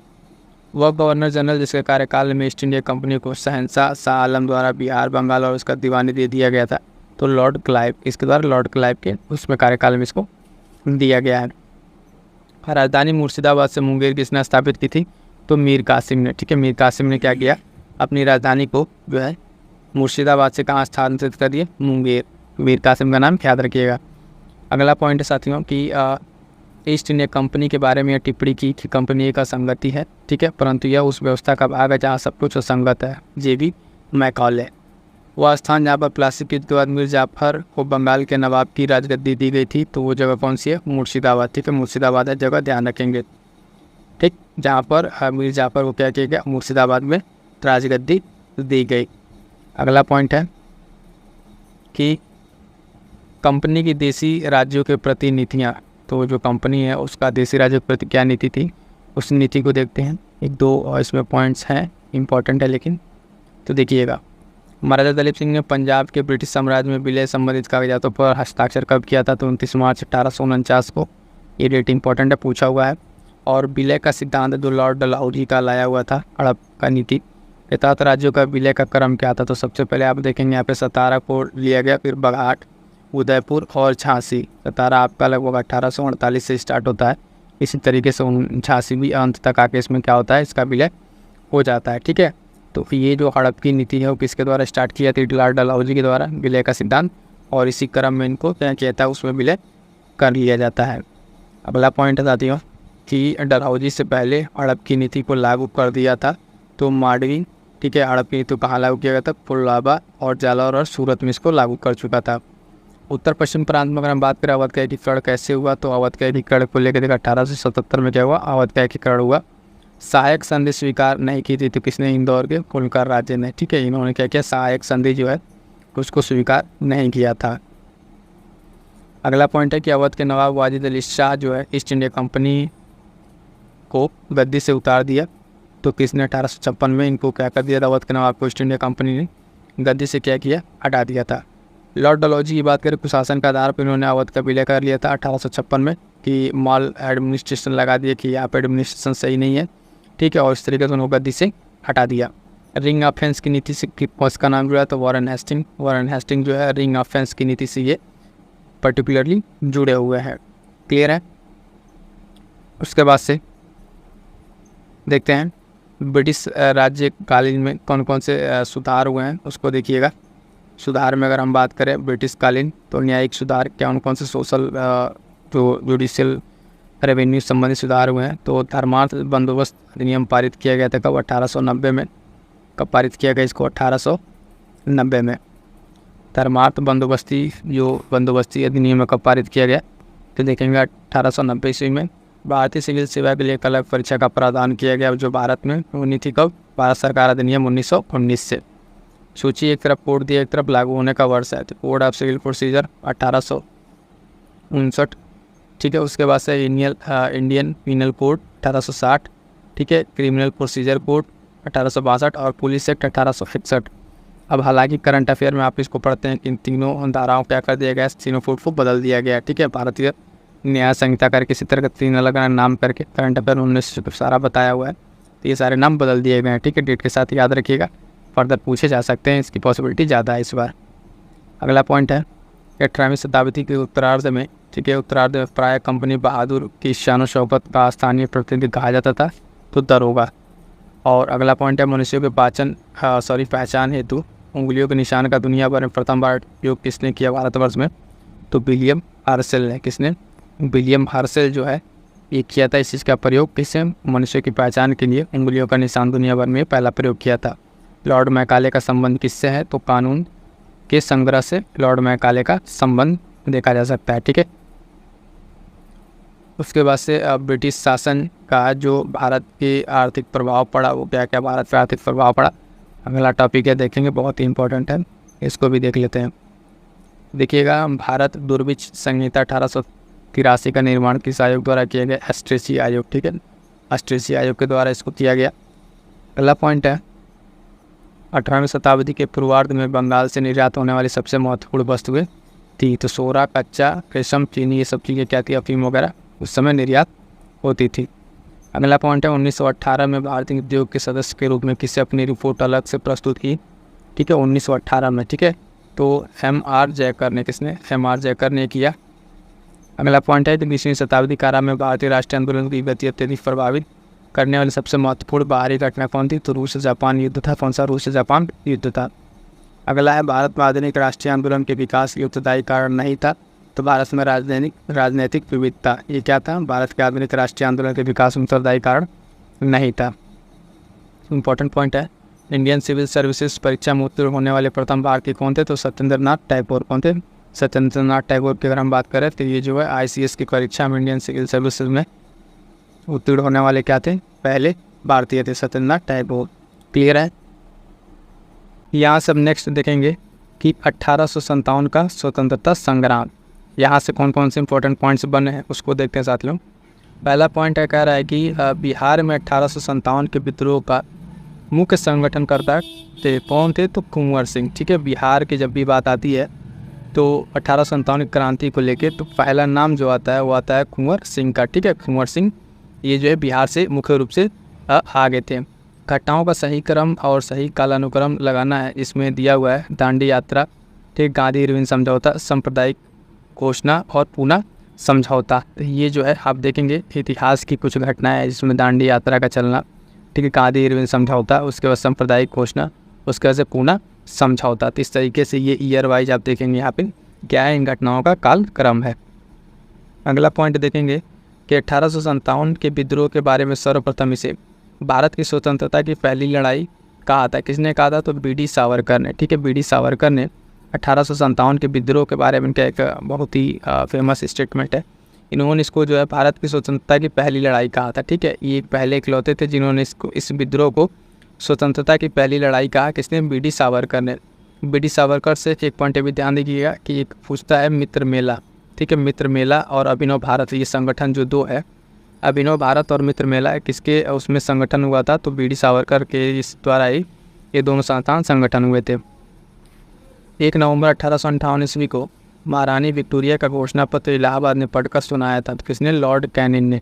ठीक है, लॉर्ड कैनिंग ने ये पढ़ के सुनाया था। 1857 में किसने इलाहाबाद को आपातकालीन मुख्यालय बनाया था? तो लॉर्ड कैनिंग। ठीक है, उस टाइम पे कौन था?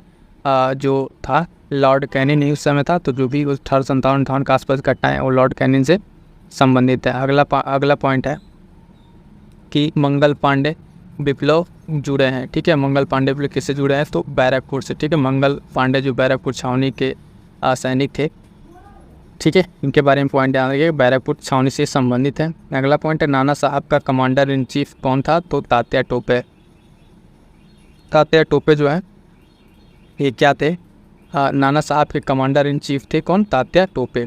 अगला पॉइंट 1857 के बरेली विद्रोह से नेता कौन था? बरेली जो वहाँ को लीड किया तो खान बहादुर। ठीक है, खान बहादुर थे बरेली से, याद रखिएगा। और इसमें डिफरेंट जगह से जो स्वतंत्रता संग्राम सेनानी रहे हैं, इसमें नाम बता दे रहा हूँ मैं, थोड़ा सा ध्यान रखिएगा। जैसे कि इलाहाबाद से, ठीक है, लखनऊ से, है ना, इलाहाबाद लखनऊ हो गया, मेरठ हो गया उत्तर प्रदेश से, ठीक है, गोरखपुर हो गया। इन जगहों से जो कौन था आगे, उनका नाम आपको ध्यान रखना है। अगला पॉइंट है भारत की स्वतंत्रता की पहली लड़ाई प्रारंभ हुई थी, तो मेरठ से प्रारंभ हुई थी, ये ध्यान रखना है। अगला पॉइंट है कि इलाहाबाद में 1857 के संग्राम का नेता कौन था? ठीक है, तो इलाहाबाद में मौलवी लियाकत अली थे। ठीक है, कौन थे? लियाकत अली थे। कानपुर में आप देखेंगे नाना साहब थे कानपुर से। ये सारे पॉइंट्स आपको ध्यान रखने हैं। अगला पॉइंट है इंपॉर्टेंट है, देखिएगा कि 1857 के स्वाधीनता संघर्ष की वीरांगना महारानी लक्ष्मीबाई की जन्मस्थली कहाँ है? तो वाराणसी। ठीक है, जो रानी लक्ष्मीबाई थी उनका जन्मस्थली कहाँ है? तो आप देखेंगे कहाँ पर है, ये वाराणसी में है। ठीक है, इसके बाद अगला पॉइंट है कि अपने पुत्र के स्थान पर दूसरा उत्तराधिकारी को गोद लेने के लिए और इस बात के लिए किसने आगे करके लड़ाई लड़ी थी? तो इस पर क्या था? पुनः स्थापित किया गया 1858 की जो महारानी का घोषणा पत्र था, इसमें नीचे की घोषणा करके बता दिया गया कि हाँ चलिए ये चीज़ को अब एक्सेप्ट किया जाता है। अगला पॉइंट है कि 1857 की क्रांति से पूर्व ब्रिटिश और भारतीय सेना का देश में अनुपात कितना था? तो 1:5 का अनुपात था। बाद में इस रेशियो को क्या कर दिया गया? बदल दिया गया। अगला पॉइंट है रफतान संग्राम में जो केंद्र में सबसे पहले अंग्रेज़ों ने किससे अधिकृत किया? तो दिल्ली को। सबसे पहले अंग्रेज़ों ने किसको अधिकृत कर लिया था? तो दिल्ली को। हम देखेंगे कि दिल्ली को सबसे पहले अंग्रेज़ क्या करते हैं, यहाँ पर अधिकृत करते हैं। अगला पॉइंट है कि असम में 1857 की क्रांति का नेता कौन था असम से? तो दीवान मनीराम दत्त। ये याद रखिएगा, इंपॉर्टेंट है, कई बार ये पूछा गया है अलग अलग एग्जाम्स में। ठीक है, असम से कौन थे 1857 की क्रांति में? तो दीवान मनीराम दत्त। 1857 के संघर्ष में भाग लेने वाले सिपाहियों की सर्वाधिक संख्या थी तो अवध से। ये पॉइंट भी बहुत इंपॉर्टेंट है। ठीक है, 1857 की क्रांति में जो भाग लेने वाले सिपाही थे उसमें सर्वाधिक सिपाही कहाँ से थे? तो अपने अवध उत्तर प्रदेश से थे। भारतीय भाषा में अगर हम बात करें 1857 के विप्लव के कारणों पर लिखने वाला प्रथम भारतीय कौन था? तो ये प्रथम भारतीय में थे कौन? सैयद अहमद खान। ठीक है, सैयद अहमद खान थे जो भारत के विप्लव कारणों पर लिखने वाले प्रथम भारतीय थे। अगला पॉइंट देखेंगे कि वर्ष 1857 में शिक्षा के क्षेत्र में महत्वपूर्ण घटना घटी थी। तो कलकत्ता, मद्रास एवं बम्बई विश्वविद्यालय की स्थापना। ठीक है, ये 3 चीज़ों की स्थापना होती 3 विश्वविद्यालय की थी। 1857 में जो शिक्षा के क्षेत्र में ये 3 घटनाएं थीं, जिसमें आप देखते हैं कि कलकत्ता, ठीक है, मद्रास, बम्बई विश्वविद्यालय की स्थापना होती है। अगला पॉइंट है 1857 की क्रांति को हिंदू मुस्लिम षड्यंत्र का प्रतिफल कहा था। किसने कहा था? ये स्टेटमेंट किसका है? तो आप देखेंगे जेम्स आउट्रम का। ठीक है, जेम्स आउट्रम जो है इसका ये स्टेटमेंट था कि 1857 की क्रांति जो है वो कोई विद्रोह नहीं है। ठीक है, ना ही कुछ इस तरीके का कोई स्वतंत्रता की लड़ाई ये हिंदू मुस्लिम षड्यंत्र है, ठीक है। तो इसको कहा था जेम्स आउट्रम ने। अगला पॉइंट है कि यह सैनिक विद्रोह से बहुत बड़ा था किंतु प्रथम स्वतंत्रता संग्राम से बहुत कम था। 1857 की इस घटना के बारे में कथन किसका है? तो एसएन सेन का। किसका है? एसएन सेन का ये स्टेटमेंट है, ठीक है, ध्यान रखेंगे। आगे बढ़ेंगे, देखेंगे। अब अगला पॉइंट आ जाता है हमारे पास जनजातीय विद्रोह, ठीक है। क्या आ गया? अगला पॉइंट आ गया है साथियों कि जनजातीय विद्रोह, ठीक है। ये पॉइंट इंपॉर्टेंट है, ध्यान रखिएगा जनजातीय विद्रोह के बारे में। इसको देखते हैं, इसमें क्या क्या पॉइंट्स हैं वो देखेंगे। तो 1829 में अंग्रेज़ों द्वारा जो उसके अंग्रेज़ों के विरुद्ध खासी जनजाति विद्रोह का नेतृत्व किसने किया था? खासी जनजाति 1829 में, ठीक है। तो तिरोत सिंह ने, किसने? तिरोत सिंह ने किया था। इससे जो प्रश्न बनते हैं यहाँ से जनजातीय समूह से जनरली जो बनते हैं वो क्या बनते हैं कि मैच करने के लिए मिलान करने वाले प्रश्न बनते हैं सूची 1 सूची 2 से, जिसमें ईयर पूछ लेगा या फिर कौन किसके नेतृत्व में चला था ये चीज़ें पूछ लेता है। तो अगला पॉइंट वही दिया हुआ है यहाँ पे सुमेलन के लिए। सूची 1 दिया, सूची 2 दिया, यहाँ पे सब सुमेलित है पहले से ही। चेरो विद्रोह की बात करेंगे तो 1770 से 1771 के बीच में चला। कोई आंदोलन 1826 से 49। कोल विद्रोह की बात करेंगे तो 1831 से 39। संथाल विद्रोह की अगर हम बात करें तो 1855 से 56। साथियों एक चीज़ बताऊँ कि एक सीरीज़ है यहाँ पे बूस्टर सीरीज करके, ठीक है। बूस्टर सीरीज करके एक सीरीज चल रही है, बहुत ही इंपॉर्टेंट है। पीवाईक्यू के जो शॉर्ट नोट्स हैं और टेस्ट सीरीज के शॉर्ट नोट्स हैं उसमें कवर कराया जाता है। तो आप ध्यान से उस सीरीज़ को कंप्लीट कीजिएगा, बहुत इंपॉर्टेंट है आप सभी के लिए। उसमें सारे पॉइंट्स आपको कवर अप मिलेंगे। तो हमने देखा चेरो विद्रोह 1770, टूकी आंदोलन 26 1826, कोल विद्रोह 1831, संथाल विद्रोह की अगर हम बात करें 1855-56, ठीक है। आगे बढ़ते हैं, कुछ अन्य विद्रोह के बारे में देखते हैं। अगला पॉइंट दिया हुआ है, कह रहा है कि मोपला विद्रोह, ठीक है। क्या कह रहा है? कह रहा है कि मोपला विद्रोह के बारे में देखिए, ये कब हुआ था? मोपला विद्रोह 1921 में हुआ और ये मालाबार में हुआ था। कहाँ पे? मालाबार में हुआ था मोपला विद्रोह, मालाबार, इसे याद रखेंगे। अगला पॉइंट है साथियों, कह रहा है कि सन्यासी विद्रोह भड़काने का स्थल कहाँ था? जो भड़का सन्यासी विद्रोह वो स्थल कौन सा था? बंगाल में सन्यासी विद्रोह स्टार्ट हुआ था। मुंडा बगावत का नेता कौन था? तो बिरसा मुंडा थे। और बिरसा मुंडा का कार्यक्षेत्र कहाँ था? तो रांची सिंहभूमि वाला रीजन जो है इनके कार्यक्षेत्र में आता है। अगला पॉइंट देखेंगे साथियों, कोलिय विद्रोह लोगों से संबंधित था, छोटा नागपुर, ठीक है, छोटा नागपुर। वेली थम्पी ने अंग्रेजों के विरुद्ध आंदोलन का नेतृत्व कहाँ से किया था? तो केरल से। कहाँ से? केरल से इन्होंने नेतृत्व किया था। तो ये पॉइंट ध्यान रखेंगे, कहाँ से? केरल से। जियातरंग आंदोलन प्रारंभ हुआ था कहाँ से? मणिपुर से। और सन्यासी विद्रोह कहाँ हुआ था, स्टार्ट हुआ? तो बंगाल में। ये सारे पॉइंट्स हमें ध्यान रखने, बहुत इंपॉर्टेंट पॉइंट्स है। आगे बढ़ते हैं, कुछ सूची दिया हुआ है, सूची 1 2 आंदोलन और इनका वर्ष देना है, इससे मिलान करना है, तो इसे ध्यान रखना है। पहला पवना, तो 1873 से 1885 के बीच में होता है ये। उसके बाद से एक आंदोलन है, देखेंगे एक आंदोलन 1922। संथाल आंदोलन की बात करें 1855-56। ताना भगत की बात करेंगे 1924। तो ये क्या है? कुछ प्रमुख आंदोलन है जो बार बार यहाँ से पूछे जाते हैं, इन सब का हमें ध्यान रखना है, ठीक है। ये सारे आंदोलन आप एक शॉर्ट नोट्स बना के एक जगह नोट कर लेंगे। और इसके साथ साथ जो इसके प्रमुख नेता रहे हैं, ठीक है, प्रमुख नेता रहे हैं, वो आपका होमवर्क है, उसको जरूर कंप्लीट कर लीजिएगा। वहाँ से एक एस्पेक्ट से प्रश्न बनता है, उसी मैं आपको यहाँ से बता दे रहा हूँ। आगे बढ़ेंगे, देखेंगे अब कौन सा अगला चैप्टर आ गया है।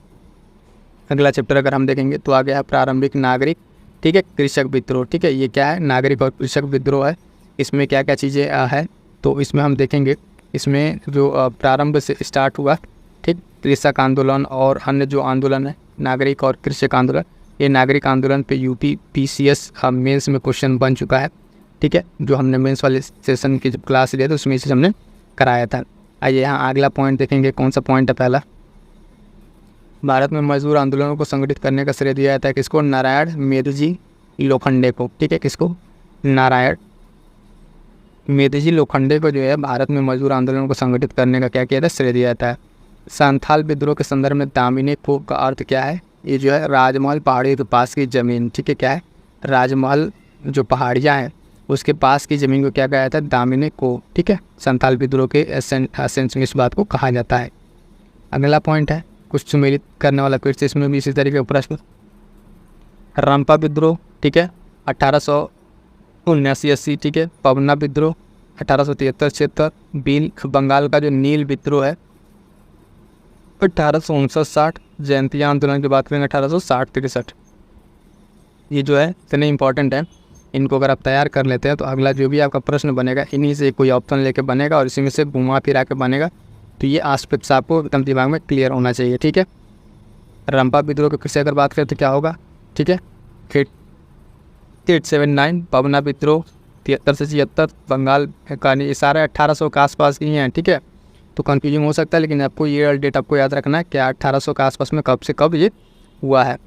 अगला पॉइंट देखेंगे साथियों कि लखनऊ में स्थापित अखिल भारतीय किसान कांग्रेस के महासचिव के रूप में चुना गया था किनको, जो अखिल भारतीय किसान कांग्रेस सभा थी उसके किसको चुना गया था, एन.जी. रंगा को। किसको, एन.जी. रंगा को चुना गया। 1814 से 17 की अवधि में जिस क्षेत्र के तालुकदारों ने अंग्रेजी शासन के विरुद्ध विद्रोह किया था वो था मालवा। कौन सा रीजन था वो रीजन था आपका देखेंगे मालवा।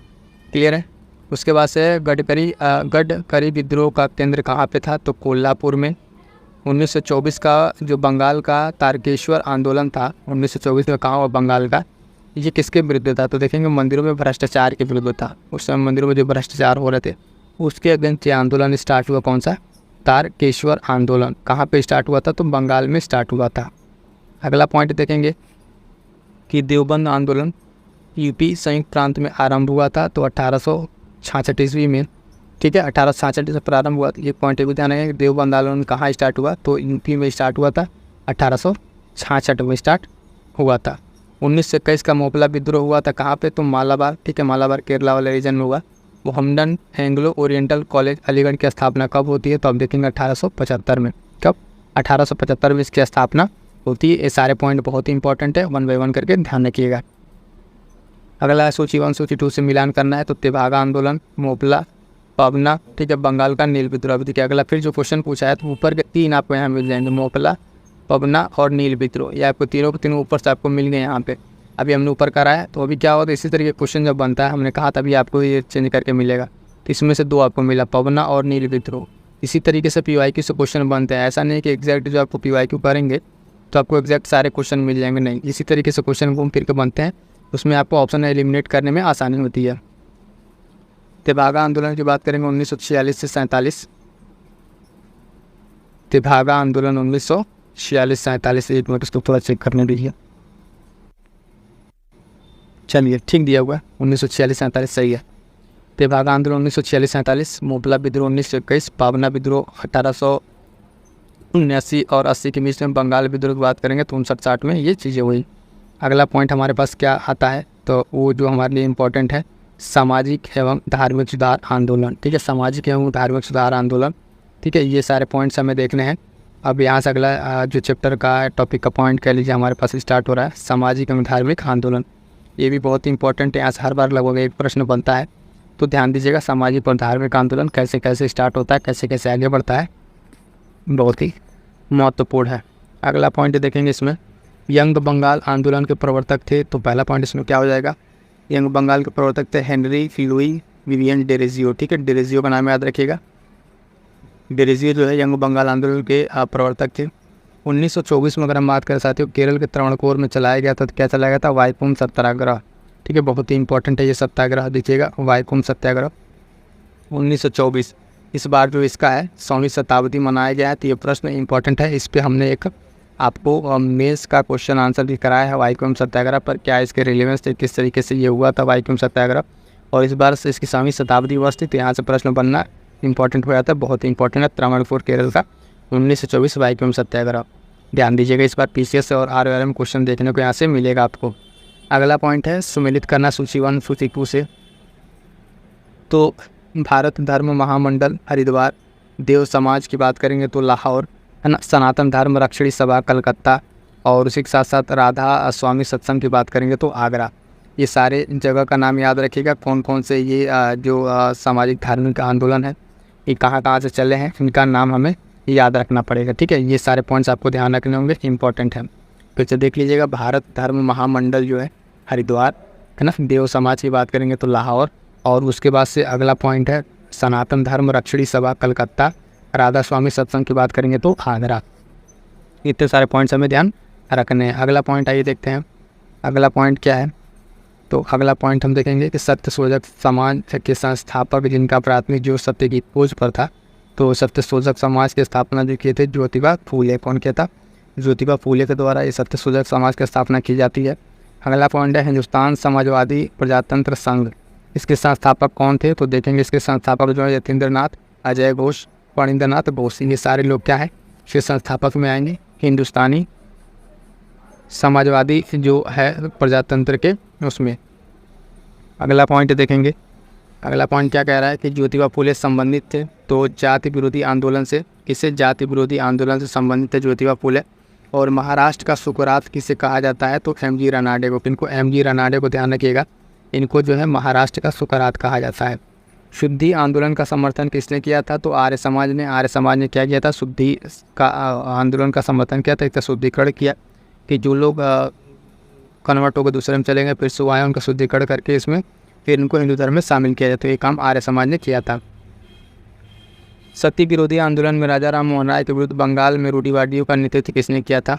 तो राधाकांत देव ने। किसने? राधाकांत देव ने वहाँ पे जो है रूढ़िवादियों का नेतृत्व किया था बंगाल से। अगला पॉइंट है कि वह समाज सुधारक जिसने 1826 के जूरी अधिनियम का घोर विरोध किया, तो राजा राम मोहन राय थे ये। ठीक है, जूरी अधिनियम का इन्होंने क्या किया? पुरजोर विरोध किया। एशियाटिक सोसाइटी ऑफ बंगाल की स्थापना किसके द्वारा की जाती है? तो विलियम जोन्स के द्वारा। किसके द्वारा? विलियम जोन्स के द्वारा इसकी स्थापना की जाती है। अगला पॉइंट है कि दलित वर्गों का संघ स्थापित किया था, तो दलित वर्गों का संघ स्थापित किया था बी आर अम्बेडकर ने। किसने? बी आर अम्बेडकर ने स्थापित किया था साथियों, इंपॉर्टेंट पॉइंट है। महाराष्ट्र में प्रार्थना समाज का मुख्य संचालक था, ठीक है, कौन थे मुख्य संचालक प्रार्थना समाज का महाराष्ट्र में? तो एम जी रनाडे। इनके द्वारा हालांकि प्रार्थना समाज स्थापित नहीं आता है सामने कहीं, लेकिन इसके संचालक जो थे महाराष्ट्र में एम जी रनाडे ही थे। अगला पॉइंट है कि बाल विवाह प्रथा को नियंत्रित करने हेतु 1872 में सिविल मैरिज एक्ट ने लड़कियों की विवाह को न्यूनतम उम्र कितनी निर्धारित की? तो 14 वर्ष। न्यूनतम उम्र जो है 14 वर्ष निर्धारित की। महाराष्ट्र प्रार्थना समाज स्थापित हुआ तो केशव चंद्र सेन के नेतृत्व में स्थापित होता है। ठीक है, केशव चंद्र नेतृत्व के इनके स्थापित होता है और इसके संचालक जो थे वो एम जी रनाडे थे। ये वाला पॉइंट ध्यान रखिएगा, इसके मुख्य संचालक थे। यहाँ पर प्रार्थना समाज महाराष्ट्र में स्थापित होता है, केशव चंद्र सेन के नेतृत्व में स्थापित होता है। ठीक है, अगला पॉइंट देखेंगे। अगला पॉइंट है कि 19वीं शताब्दी के दौरान होने वाले वहाबी आंदोलन का मुख्य केंद्र कहाँ था? तो पटना था। ठीक है, जो ये 19वीं शताब्दी के आसपास होता है वहाबी आंदोलन, इसका मुख्य केंद्र क्या? पटना था। शारदा अधिनियम के अंतर्गत लड़कियों एवं लड़कों के विवाह की न्यूनतम आयु क्रमशः निर्धारित की गई, तो 14 एवं 18। अभी 14 हमने देखा ऊपर लड़कियों की उम्र थी और 18 कितना लड़कों की उम्र को निर्धारित किया गया। अगला पॉइंट है सर्वेंट्स ऑफ इंडिया सोसाइटी के संस्थापक कौन थे? तो सर्वेंट्स ऑफ इंडिया सोसाइटी के संस्थापक जो है गोपाल कृष्ण गोखले। ठीक है, गोपाल कृष्ण गोखले का नाम आता है यहाँ पे, इंपॉर्टेंट है। पश्चिमी भारत के डी कर्वे का नाम निम्नलिखित में से किसके संदर्भ में आता है? तो स्त्री शिक्षा और विधवा पुनर्विवाह के लिए इनका नाम जो डी के कार्वे हैं इनका नाम आता है इन दो कामों के लिए। ठीक है, एक तो विधवा पुनर्विवाह और दूसरा स्त्री शिक्षा के लेके इनका नाम आता है। राधा स्वामी सत्संग के संस्थापक कौन थे? तो देखेंगे शिवदयाल साहब। कौन? शिवदयाल साहब। ये हमने ऊपर जस्ट देखा कि इसके राधा स्वामी सत्संग का जो स्थापना जगह है वो कौन सा था, ऊपर हमने अभी देखा। ठीक है, आगे बढ़ेंगे। महाराष्ट्र में विधवा पुनर्विवाह हेतु अभियान चलाने का नेतृत्व किसने किया? तो विष्णु परशुराम पंडित ने किया था। वह बंगाली नेता जिसने धार्मिक सामाजिक सुधारों का विरोध किया और रूढ़िवादिता का समर्थन किया, तो राधाकांत देव। अभी इन्होंने क्या? तो बंगाल में उस टाइम जो रूढ़िवादियों का नेतृत्व इन्होंने किया था और इन्होंने क्या किया? सामाजिक सुधार का जो था उसका पुरजोर विरोध किया और रूढ़िवादिता को समर्थन किया। कौन? राधाकांत देव थे। अगला पॉइंट देखेंगे कि यदि भगवान अस्पृश्यता को सहन करते हैं तो मैं उन्हें कभी भगवान नहीं मानूंगा, ये कथन किनका है? तो बाल गंगाधर तिलक का ये कथन था। इंपॉर्टेंट स्टेटमेंट में आता है, पूछा जाता है। इंग्लैंड में जो राजा राम मोहन राय की मृत्यु हुई थी कब हुई थी? 1833 ईस्वी में। कब हुई थी? 1833 ईस्वी में देखेंगे तो इंग्लैंड में राजा राम मोहन राय की क्या हो गई? मृत्यु हो गई थी। क्लियर है यहाँ तक? कि आधुनिक भारत में जो शिक्षा और प्रेस का विकास है, ये देखेंगे मॉडर्न इंडिया का जो है आधुनिक भारत का बहुत ही महत्वपूर्ण टॉपिक है। यहाँ से बहुत सारे प्रश्न बनते हैं कि किस तरीके से आधुनिक भारत में भारत की शिक्षा आगे बढ़ी, प्रेस का विकास कैसे हुआ, तो 1 बाय 1 करके यहाँ से देखेंगे। ठीक है, पहला पॉइंट जो हमारे पास है यहाँ पे उसको देखिएगा। पहला पॉइंट है कि एशियाटिक सोसाइटी ऑफ बंगाल के संस्थापक थे, तो सर विलियम जोन्स। ठीक है, ये प्रश्न कई बार पूछा हुआ है। ठीक है, कि एशियाटिक सोसाइटी ऑफ बंगाल के संस्थापक कौन है? तो सर विलियम जोन्स। ठीक है, आप एक कीजिएगा कि इसको ज़रा कमेंट करके बताइएगा कि इसका ईयर क्या है। ठीक है, ईयर मैं आपसे जानना चाहूँगा। ये प्रश्न पूछा हुआ हालांकि है, ठीक है, फिर आगे मैं इसको बताऊँगा आपको। फोर्ट विलियम कॉलेज कलकत्ता की स्थापना का मुख्य उद्देश्य था। तो जो एक कॉलेज अंग्रेज़ों द्वारा फोर्ट विलियम स्थापित की गई, ठीक है, कलकत्ता में, ठीक है, तो उसका उद्देश्य क्या था? तो ब्रिटिश अधिकारियों को भारतीय भाषाओं की शिक्षा देना। तो जो ब्रिटिश के अधिकारी थे उनको भारत की भाषाओं का शिक्षा देना उद्देश्य था, ताकि वो और काम को और बेहतर तरीके से कर सके। ऐसा बिल्कुल नहीं था कि इस कॉलेज की स्थापना भारतीयों के लिए की गई थी, इसका उद्देश्य बिल्कुल नहीं था, तो इसे ध्यान में रखिएगा। ठीक है, तो इसकी स्थापना कहाँ होती है? फोर्ट विलियम कॉलेज की स्थापना कहाँ पर होती है? कलकत्ता। ये जगह का नाम भी याद रखिएगा। और उसके साथ साथ इसका उद्देश्य है ब्रिटिश अधिकारियों को भारतीय भाषाओं की शिक्षा देना। अगला पॉइंट है साथियों हमारे पास कि वर्नाक्युलर प्रेस अधिनियम जो 1878 के लिए विपरीतगामी और असंगत सख्त शब्द का प्रयोग किसने किया था? तो जो वर्नाक्युलर प्रेस एक्ट 1878 में आया था, उसके लिए इस तरीके के शब्द का प्रयोग किसने किया था? तो अर्स्काइन पेरी ने। ठीक है, अर्स्काइन पेरी ने इस शब्द का प्रयोग किया था इसके लिए। अगला पॉइंट है कि भारत की शैक्षणिक नीति में फिल्ट्रेशन सिद्धांत के प्रतिपादक थे। तो कौन थे? फिल्ट्रेशन भारत की शैक्षणिक नीति में जो इसके प्रतिपादक थे, तो मैकाले। ठीक है, लॉर्ड मैकाले।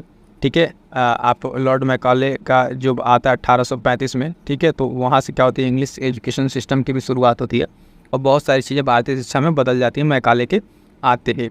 अगला पॉइंट है एशियाटिक सोसाइटी ऑफ बंगाल के संस्थापक थे, तो विलियम जोन्स। ये प्रश्न फिर से दोबारा रिपीट हुआ है।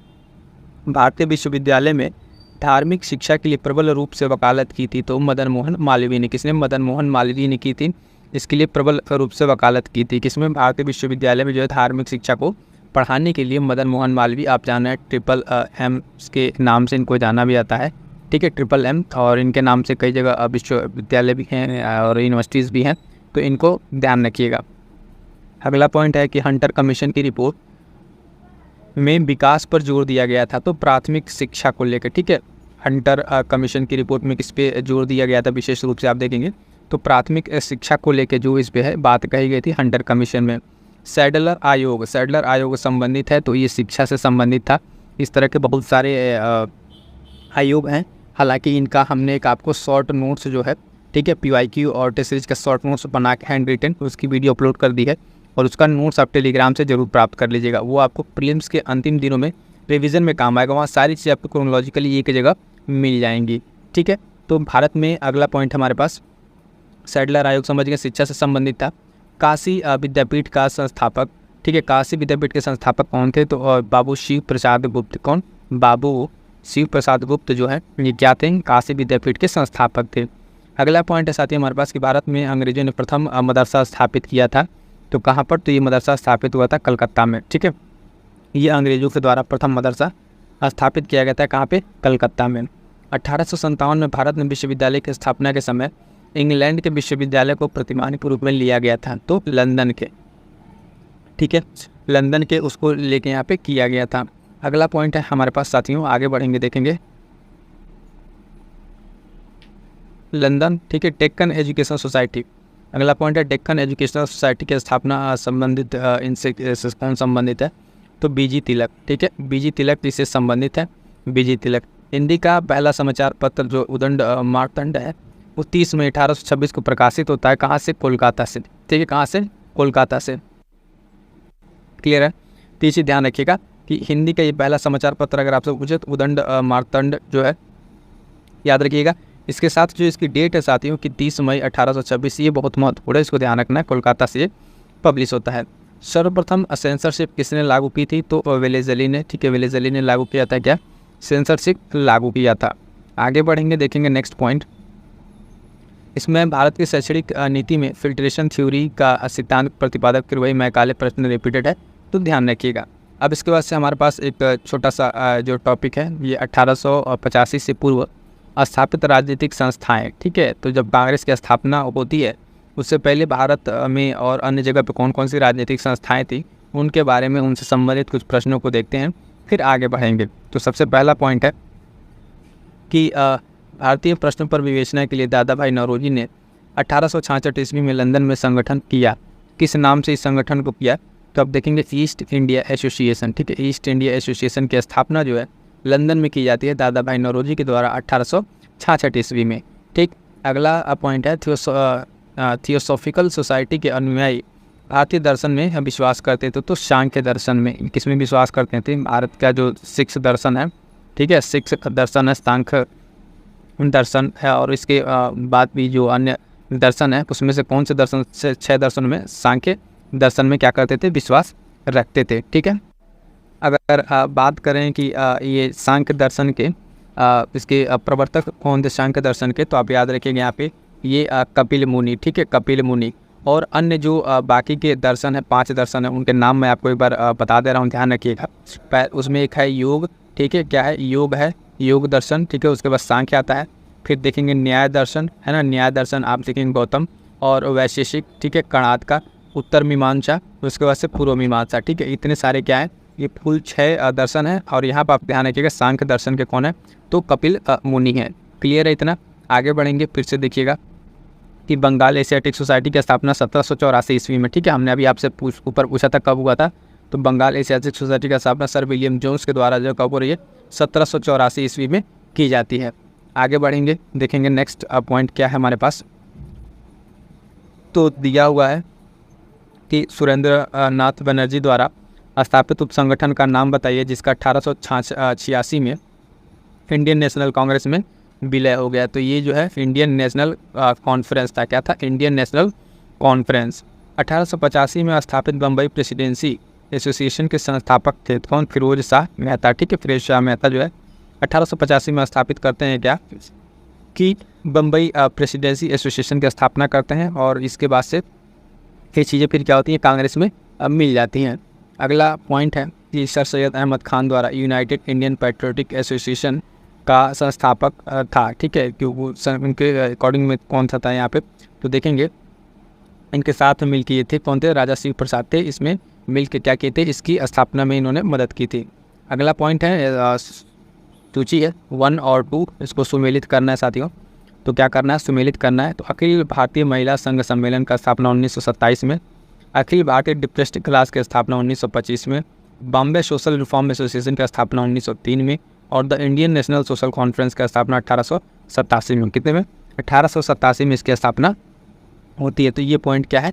इंपॉर्टेंट है। ठीक है, इतने सारे पॉइंट्स जो 4 ये हैं, ये डेट आपको मैच हैं, आपको एज इट इज़ इसको ऐसे तैयार कर लेना है। ठीक है, तो अखिल भारतीय वाला 1927, फिर 1925 है आपका डिप्रेस्ड क्लास, और बॉम्बे सोशल रिफॉर्म की अगर हम बात करेंगे तो 1903 है ना, और इंडियन नेशनल कॉन्फ्रेंस 1887। उसके बाद से साथियों हम लोग आ जाएंगे आगे देखेंगे अपने पीडीएफ के लिए क्या कीजिए? टेलीग्राम से जुड़िए, यहाँ से चीज़ें आपको अपडेट मिलती रहेंगी, और इतनी सब चीज़ों को अपने साथ कीजिए। और अंततः मैं एक चीज़ कहना चाहूँगा, अपनी तैयारी पे विश्वास रखिए, आपने जो पढ़ा है वहीं से चीज़ें आएंगी। ठीक है, रिवाइज़ करते रहिएगा। ठीक है, रिवाइज़ करते रहिएगा, बार बार चीज़ों को पढ़िए, रिवाइज़ कीजिए, जो चीज़ छूट गया उसको छोड़िए, बाकी जितना पढ़ा उसको रिवाइज़ कीजिए, अच्छे से तैयार कीजिए, और सीसेट पे खास तक ध्यान रखिएगा। मिलते हैं किसी नेक्स्ट वीडियो में, तब तक के लिए thank you so much. Further आपके कोई कमेंट्स वगैरह रहते हैं तो आप कमेंट करके ज़रूर बता दीजिएगा।